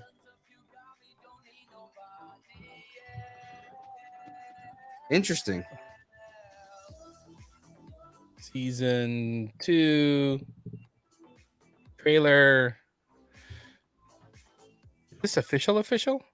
Well, these are all from Screen Culture, so I don't know. Screen Culture does a lot of like mashups. I see Screen Culture, Emergency Awesome, Marvel Entertainment, but that's for season 1. Yeah, I don't see an actual trailer here that's online. So that's released yet. So maybe it's just attached to Spider-Man. If you find it, somebody post it. Right. Okay, let's keep going. Speaking of time, we talked about Black Panther is only a couple months away. Next month is Halloween, right? You know, like, are we gonna get something for Werewolf by Night? And I'm waiting for this. Like I know they announced that they were working on a Halloween special project and everything like that. We know Werewolf by Night is being worked on. We know it for a fact because they've made so many references to it, saying that they were going to be doing Werewolf by Night. My whole thing with this is, are we getting Werewolf by Night? Are we going to be getting, the universal monsters that are in that? Because it's, you can have fun with it being that it's a Disney Halloween special. And, you can put in like your Draculas and your Frankenstein's monster and things like that, like the characters that showed up in Werewolf by Night's comics. But then this is also a way to officially introduce Blade, given that we're about to go into filming, which we'll talk about this later on. But I mean, like, we're about to go into filming. What is it? November, they said? I think it was, yeah. Yeah, that they're about to start filming Blade 2. So, or not Blade 2, the Blade movie. Reboot. Yeah, the reboot. Yeah. So, like, I want to see if they're still doing Werewolf by Night, but what they're going to do, because I think a lot of the characters that are going to be introduced in Midnight Suns, which they announced at D20 or not D23 at SDCC, that was on their slate, that they're doing a project for Midnight Suns. If a lot of those characters, it makes sense to introduce a lot of those characters in Werewolf by Night. Yeah. I don't think we're going to get everything you just said. Like, I don't think we're going to get Dracula and whatnot. Like, we have to, like, just slowly creep into, like, oh, we have werewolves now. We have supernatural things. We have blades. We got vampires.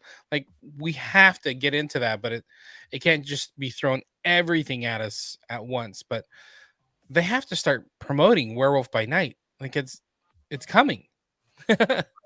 Right. But I mean, it's the same thing with Guardians. I mean, technically Guardians, the Christmas special is supposed to come out in December, and they haven't shown us anything about it. So, I mean.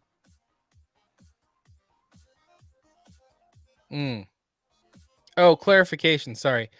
I'm looking at Cam. Yeah, he was saying that it was the Black Panther trailer that was in front of. So, okay. So we read your chat's wrong. We thought you were saying Loki 2 had something before Spider-Man. Gotcha. Okay. Back to what we think is coming. We're probably going to get something for Werewolf by Night, even though it's 112 degrees outside.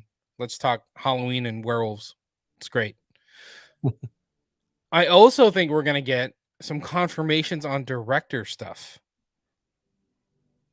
So, like, we talked about Matt Shankman. Shankman? No, not that guy. Matt Shankman. No, not that guy. That guy doesn't exist. Matt Shankman? Matt Shackman is the one that did WandaVision. Okay, so the one that left Star Trek, and they didn't announce what it was for, but we think he's coming back for Fantastic Four. Matt Shankman. I'm gonna kill you with a goat. Kill you with a goat. So I think they're gonna officially announce that he's gonna be there, or he's gonna be directing Fantastic Four. Your thoughts? Again, I mean, I would not have a problem with Matt Shackman directing Fantastic Four. I said it last week. I'm still kind of pulling for John Krasinski. But again, if it is Matt Shackman, I'm not upset with it. I still want John Krasinski as Reed Richards. I felt like his Reed Richards in Doctor Strange was perfect. Right. And it's just kind of like it's a missed opportunity to not recast him as Mr. Fantastic. Agreed. So we shall see. There's also the Destin Daniel Cretton. Like he's supposed to be doing what is it? Avengers Kang Dynasty, right? He's the one that did Shang-Chi. He's supposed to do a second Shang-Chi. He's supposed to do a show, like a series for Disney Plus wrapped around Shang-Chi. And then the rumors at the moment that he's doing Wonder Man. So I mean, and also Wonder Man for Disney Plus. Like, I think we're gonna get clarification on some of that as well. Again, another time one. I think we're gonna get some Guardians holiday special stuff.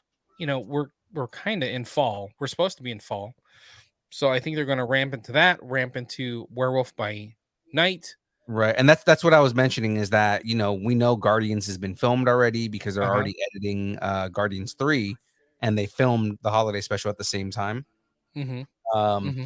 only supposed to be a 30-minute special, so I mean it's not going to take very long for them to edit that unless there's a crap ton of CG, which yeah, there probably is, I mean um Sean Gunn plays Rocket, and they have to add in everything that they do and all that kind of stuff, but it's like the holiday special. Yeah, I'm hoping we get at least like a trailer or a teaser for it Yeah, exactly. Because really, we're like, I don't know, 8 months away from Guardians.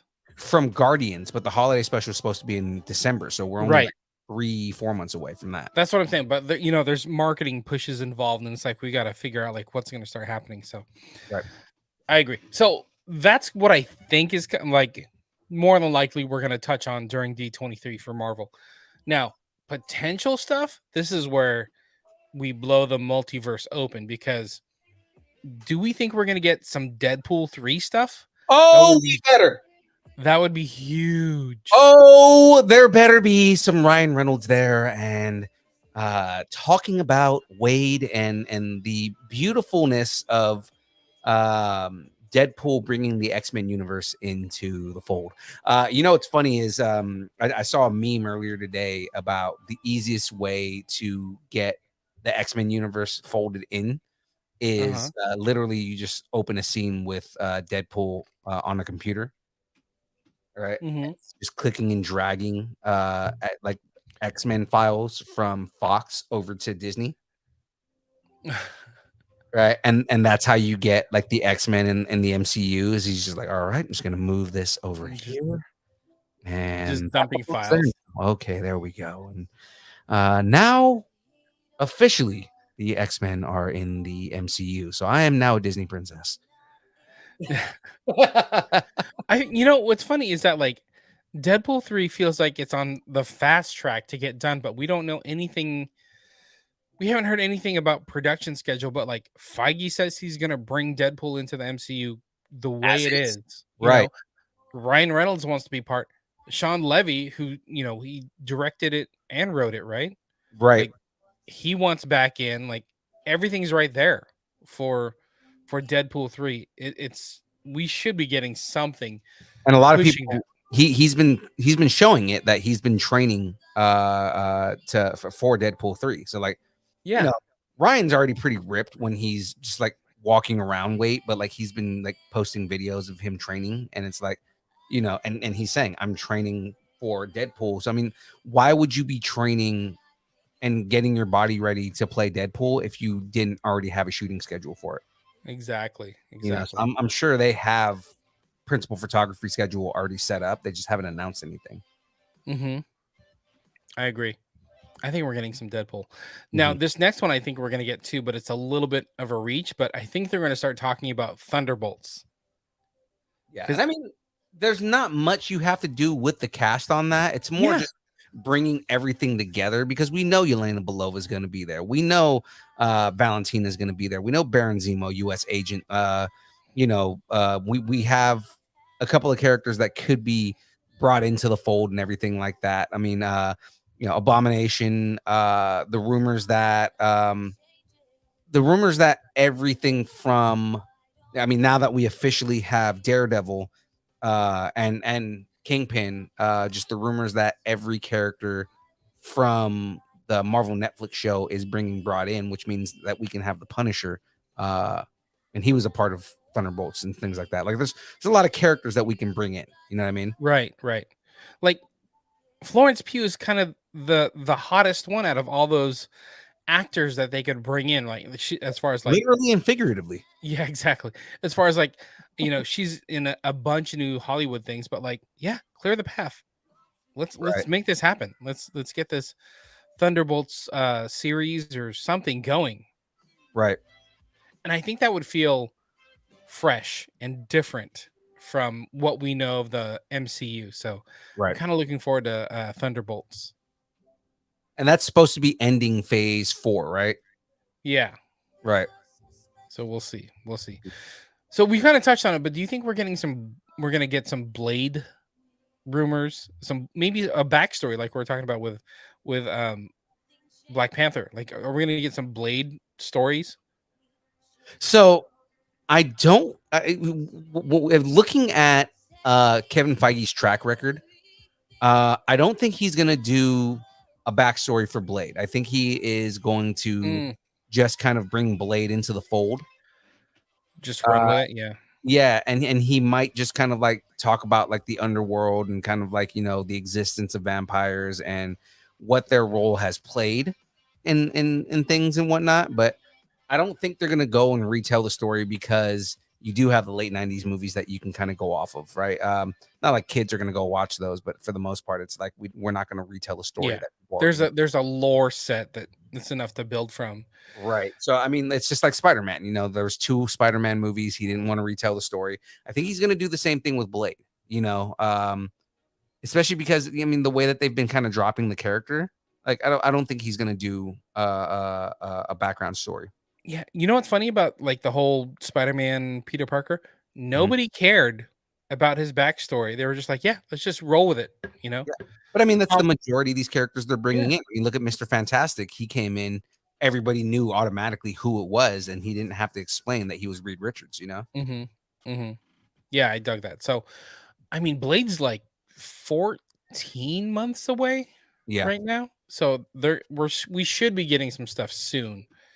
And Blade being a new piece to the MCU, I think they're going to start giving us more ahead of time. Yeah. So we shall see. I'm excited to see Mahershala Ali with a eraser top. All right, that works. I'm down with that. All right, next one. We kind of touched on this, and we touched on it. Was it last week too with the Ben Kingsley news? Right. That Trevor Slattery is coming back to the MCU. But in Wonder Man, are we really getting a Wonder Man show? It kind of feels weird. I think we are, man. And that's the thing is that you can say it's weird, but I mean, if you really, really think about it, Shang-Chi was a weird character, and now he feels like he's a pretty established, well-liked character. Right. Shang-Chi was a very, very minor character in the comics, and they gave him a big enough role in the MCU that he feels a lot bigger than he actually is, and I like that. You know what I mean? Like, I think that they're going to do the same thing with Wonder Man, that they're going to take a character that people kind of just sleep on, or just like, oh, okay, well, Wonder Man, I guess, whatever, and all this other stuff, and they're going to make it a badass story. So I think that I think that it's gonna be they're gonna do what they did with Guardians and with Shang-Chi with Wonder Man. I think they're gonna do what do I want to say with him? I think they're gonna treat him kind of like how they're doing some of the newer Disney Plus shows like She-Hulk, where Mhm. there's like comedy mixed in, right? Maybe a little fourth wall stuff because you know Destin Daniel Cretton is supposed to be directing this, but they're treating it, or they said it was going to be a Hollywood satire. So I think it's going to lead into, you know, maybe Wonder Man looking for kind of popular approval. You know, Right. I'm trying to think of somebody. I want to say Booster Gold from the DC, like looking for that kind of, you know what I mean? That like approval. I want to be famous. I want to be hero famous. Well, it's Like, gonna be like how do I Speedball. get there? It's gonna be like Speedball and Pyro in the comics, because Speedball and Pyro, literally, what sparks the Civil War in the comics is Pyro and Speedball have their own reality TV show where they're trying to save people on video. Mm-hmm. And the whole reason that the Superhero Exclusion Act is created is because, or the Superhero Registration Act is created, is because Pyro burns down an entire school. That's right. Right. And they're just like, okay, well, we need to track these superheroes and all this other stuff. So, I mean, like, it's kind of like, a lot of people weren't upset that they didn't use that storyline, but now we're getting to the point where it makes sense to kind of add that in. Like, you have superheroes who are looking for fame. Mm-hmm. Mm-hmm. I mean, they're kind of touching on it a little bit in She-Hulk. Yeah, exactly. That's what I mean. You know, Mhm. like the She-Hulk and how it's a different take on how these superheroes or people with powers are mingling with the population kind of thing. Well, like, the way that they treated Titana, like everybody was talking about how Titana was going to be the main villain in the show, and the way that they treated her character, she had a reality TV show and she was trying to like boost her numbers. Mm-hmm. Or no, Mm-hmm. she was an influencer. That's what it was.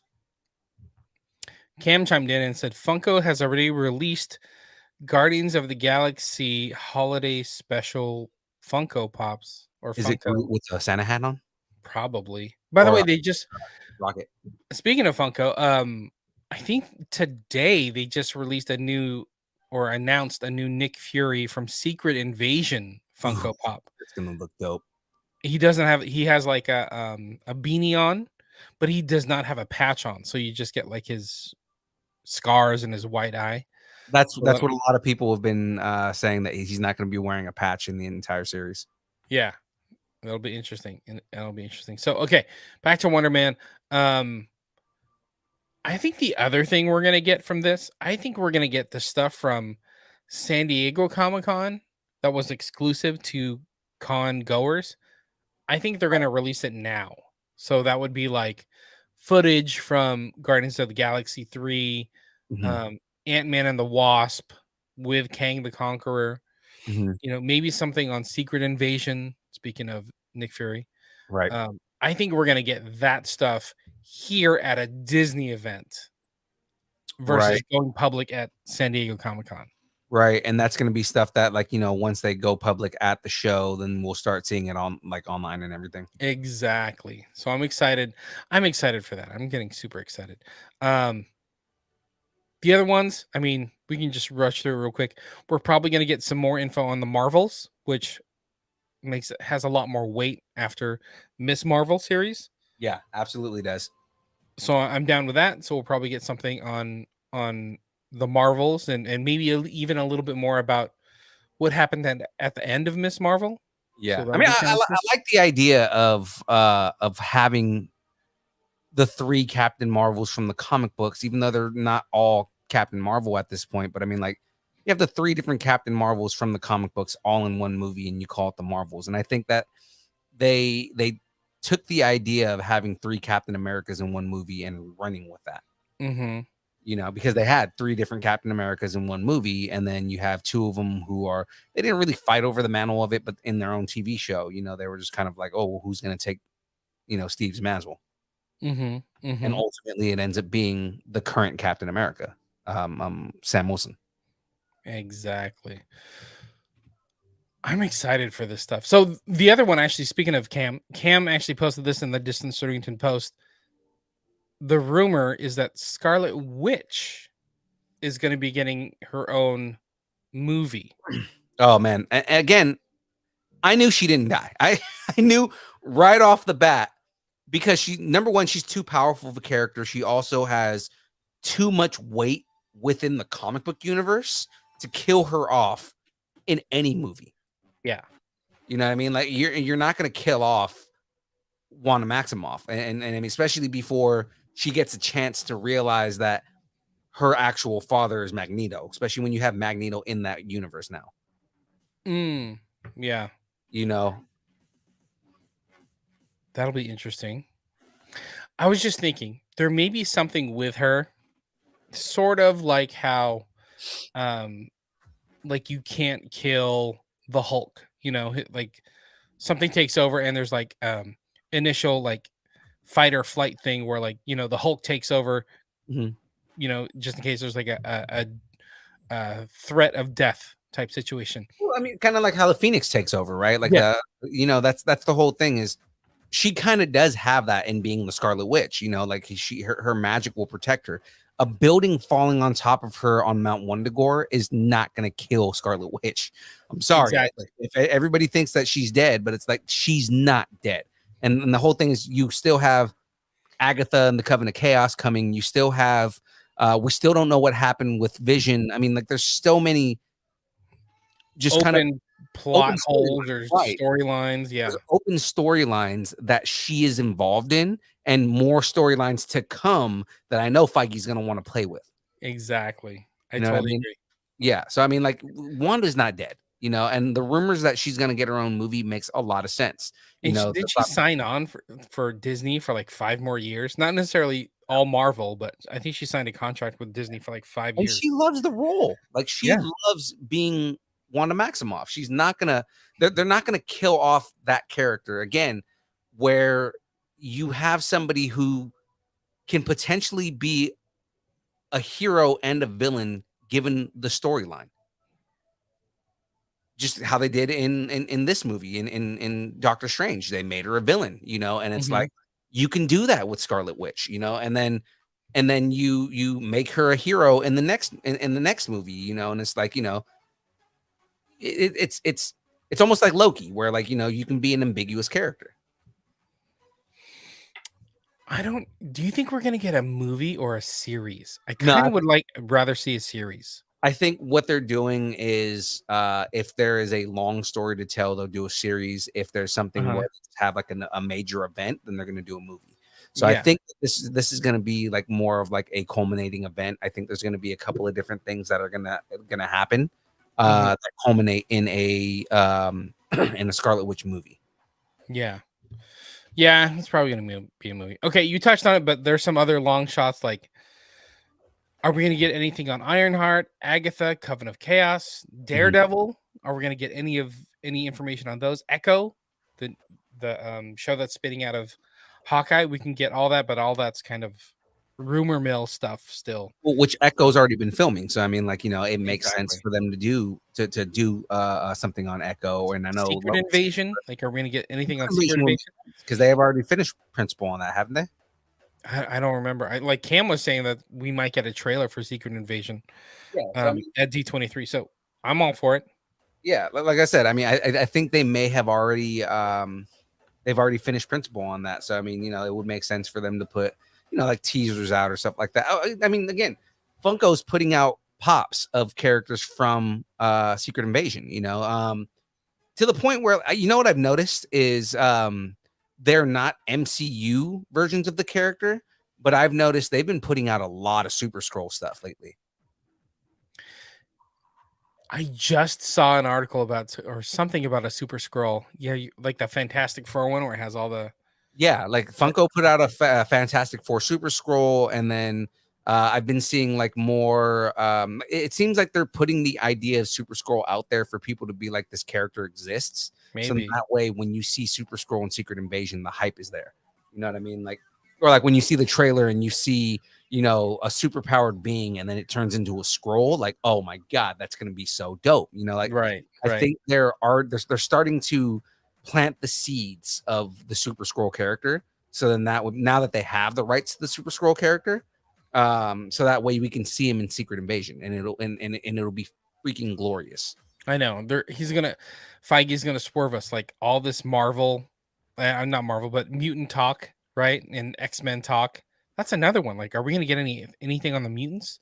We gonna get anything on Giancarlo Esposito? I don't know. There's so many.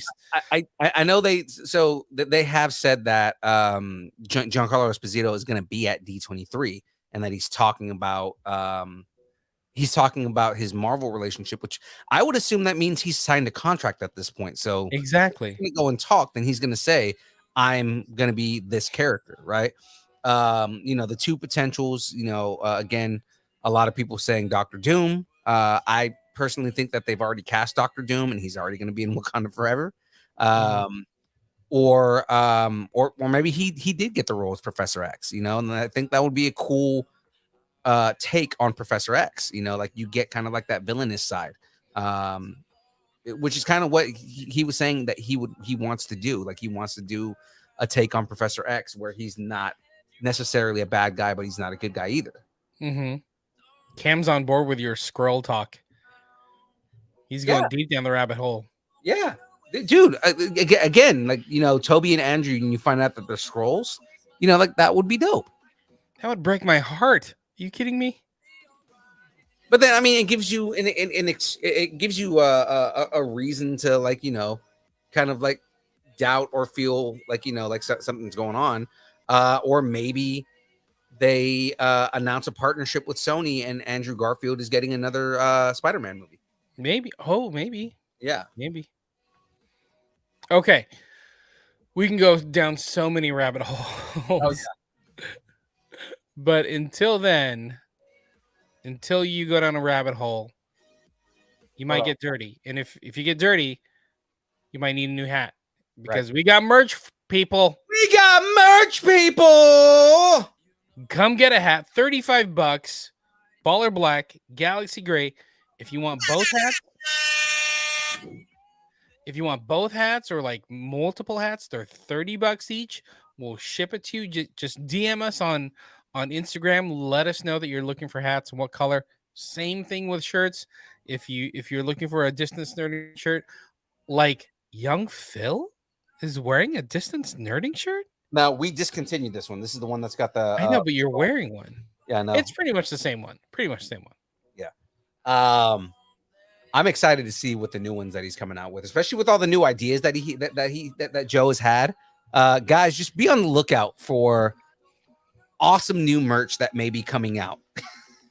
So yeah, we're gonna have shirts. If you want one of the current shirts with the logo, they're $20 each or $25 if we have to ship it to you. Right. So just let us know. Again, DM us, let us know what size you're looking for. They're black, they're super cool.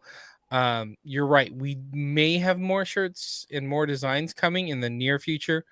Speaking of that, so that's our merch, our collab merch. September 16th, Lucharillas, the Nerdarilla, where they're going to be doing a special drop of brand new. It's going to be so cool. I don't even know everything they're putting out. Brand new Nerdarilla shirt. I'm super excited for that. Oh, dude, that Nerdarilla shirt looks so cool, man. I saw the mock-up of it, and it's like, oh my god, this is gonna be so cool. I'm super excited for it. So that's coming September 16th, right? Yes. So they're gonna be doing the announcement right before Heroes Fest. Perfect. So yeah, I'm gonna look it up. Actually, you talk about Cam. You talk about Thursday.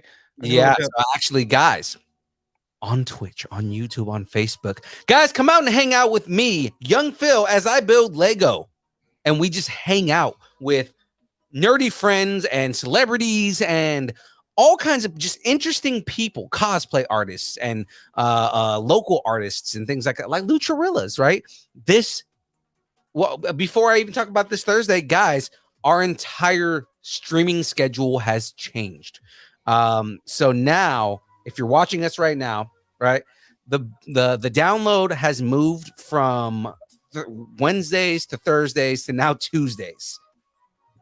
Yeah, things happen. We're moving. It's fun. Going forward, the download will now be on Tuesdays from 6:30 to whenever we're done. Hopefully within 2 hours. We're a little over that right now.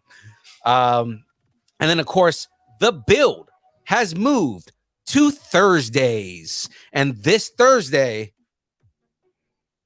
our boy Cam is going to be in the building, hanging out with me. Well, not in the building, but he's going to be, talking on the mic while I'm building the Batwing.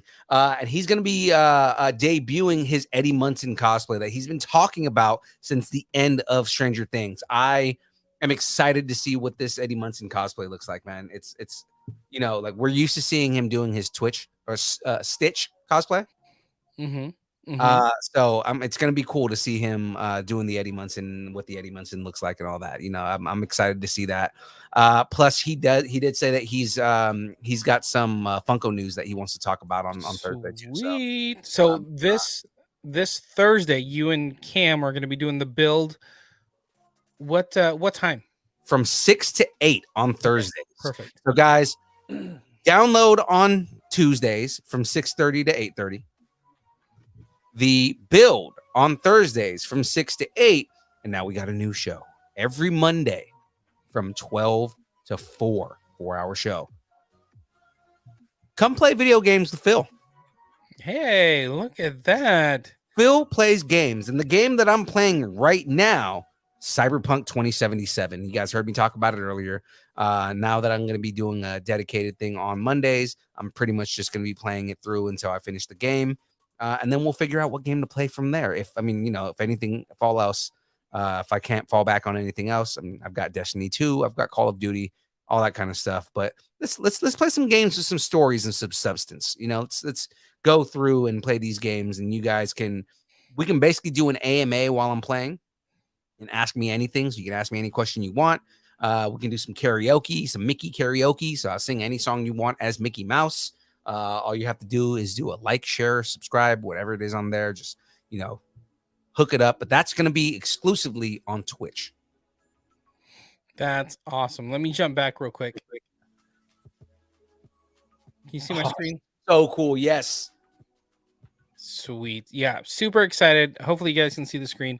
That's the initial mock-up for the Nerdorilla from Lucharillas. So again, dropping on the 16th of this month. They're going to be posting the link with how to buy everything. And it's not just this one. There's going to be a bunch of other ones. All the other Lucharillas are going to have their own merch. So yeah, dude, I can't wait to get that shirt. Super excited. And we'll be posting it too, because that's going to be amazing.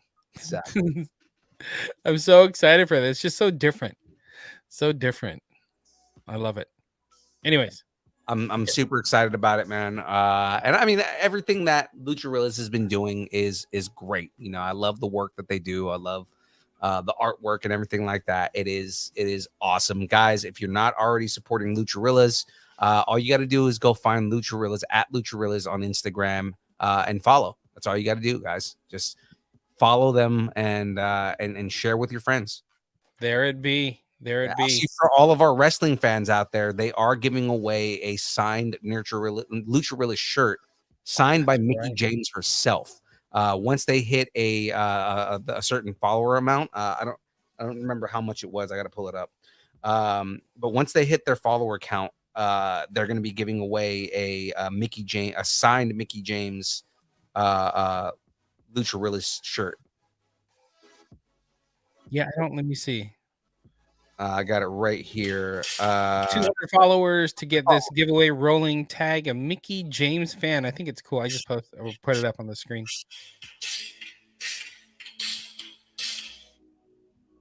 Super excited. Mickey James. She's amazing. Oh yeah, she was hella cool, dude. I saw her at Stockton Con, and she was talking about how she liked my costume. Oh, that's cool. Yeah, because I was walking around as Unipool. That's awesome. You heard the joke about what we did with JBL, right? No, what happened? Oh God. Okay, so you know how I walk around the cons and I'm always like, mercenary for hire, right? Mercenary for hire. So I start getting close to JBL and I'm like, mercenary for hire. I will kill anybody at a low price. I will find anybody that you need. Just hire me. But if you don't want to hire me, the APA is always for hire. And he looks over at me. The APA is always for hire. That's awesome. That's awesome. That's great. You can always hire the APA. And I love that he got into it. I was like, he just started laughing. He was like, the APA is always for hire. I was like, all that was missing was poker cards and a cigar, and it would have been perfect. That's awesome. I didn't know that. That's cool. All right, so we got a lot of stuff going on. So make sure, and a lot of shuffling going on. So just make sure to follow us on Facebook, on YouTube, on Instagram. We'll be trying to get the word out there as things change. Try to help out our buddies like over at Lucharillas. Try to get people down to the Heroes Fest show for Project Wish Upon a Star. So many fun things happening. And then come join us over at California Republic Comic Con later on this month here in Sacramento. Oh, so much going on. So much going on. Anyway, have something you want to discuss? Tell us what you're nerding out on and make sure to let us know in the Facebook group, the Distance Nerdington Post. Now, guys, okay, it's real easy. All you have to do is go to www.distancenerding.com.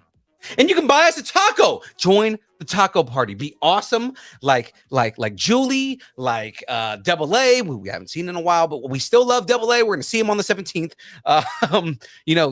All the cool people that buy us tacos, because those tacos go back to you. All this merch that we have, all these stickers that I just got confirmation are on their way, all these different things that we do to help you guys out, or to reach back out to you. It's all because of you. We thank all of you guys. We run and do this because of you and because of the tacos that you help us with, anything like that. We are thankful for you, because I would not be able to buy your affection if you didn't buy my love back. So, I don't know where that was going. So that all being said, guys, connect with us on Instagram, Facebook, Twitter, Twitch, TikTok, YouTube, all at Distance Nerding. Thanks, and thanks, and don't forget to follow the STS Wrestling Podcast if you want to get everything going on in WWE and everything going on in AEW. It's a great listen. Go check it out. Our boy, Jester G-Man over at STS Wrestling. And thanks, and keep nerding together. Hell yeah, guys. It is now time for the dance party. Let's do this. I don't got anything to dance with. I'll start so you get some time. Go.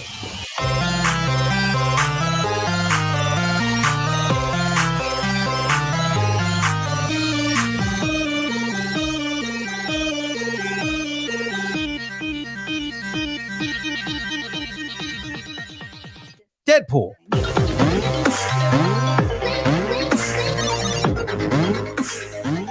Excelsior, true believers.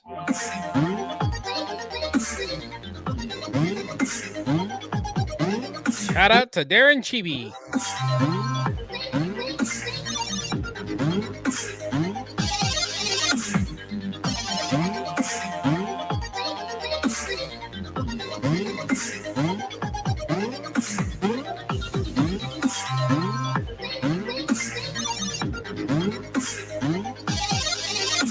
We're getting new stickers in as we speak.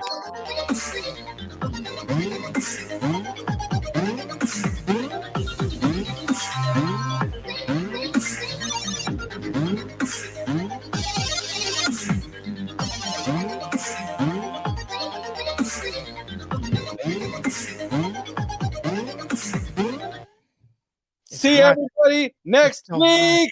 Stay cool. It's too damn hot.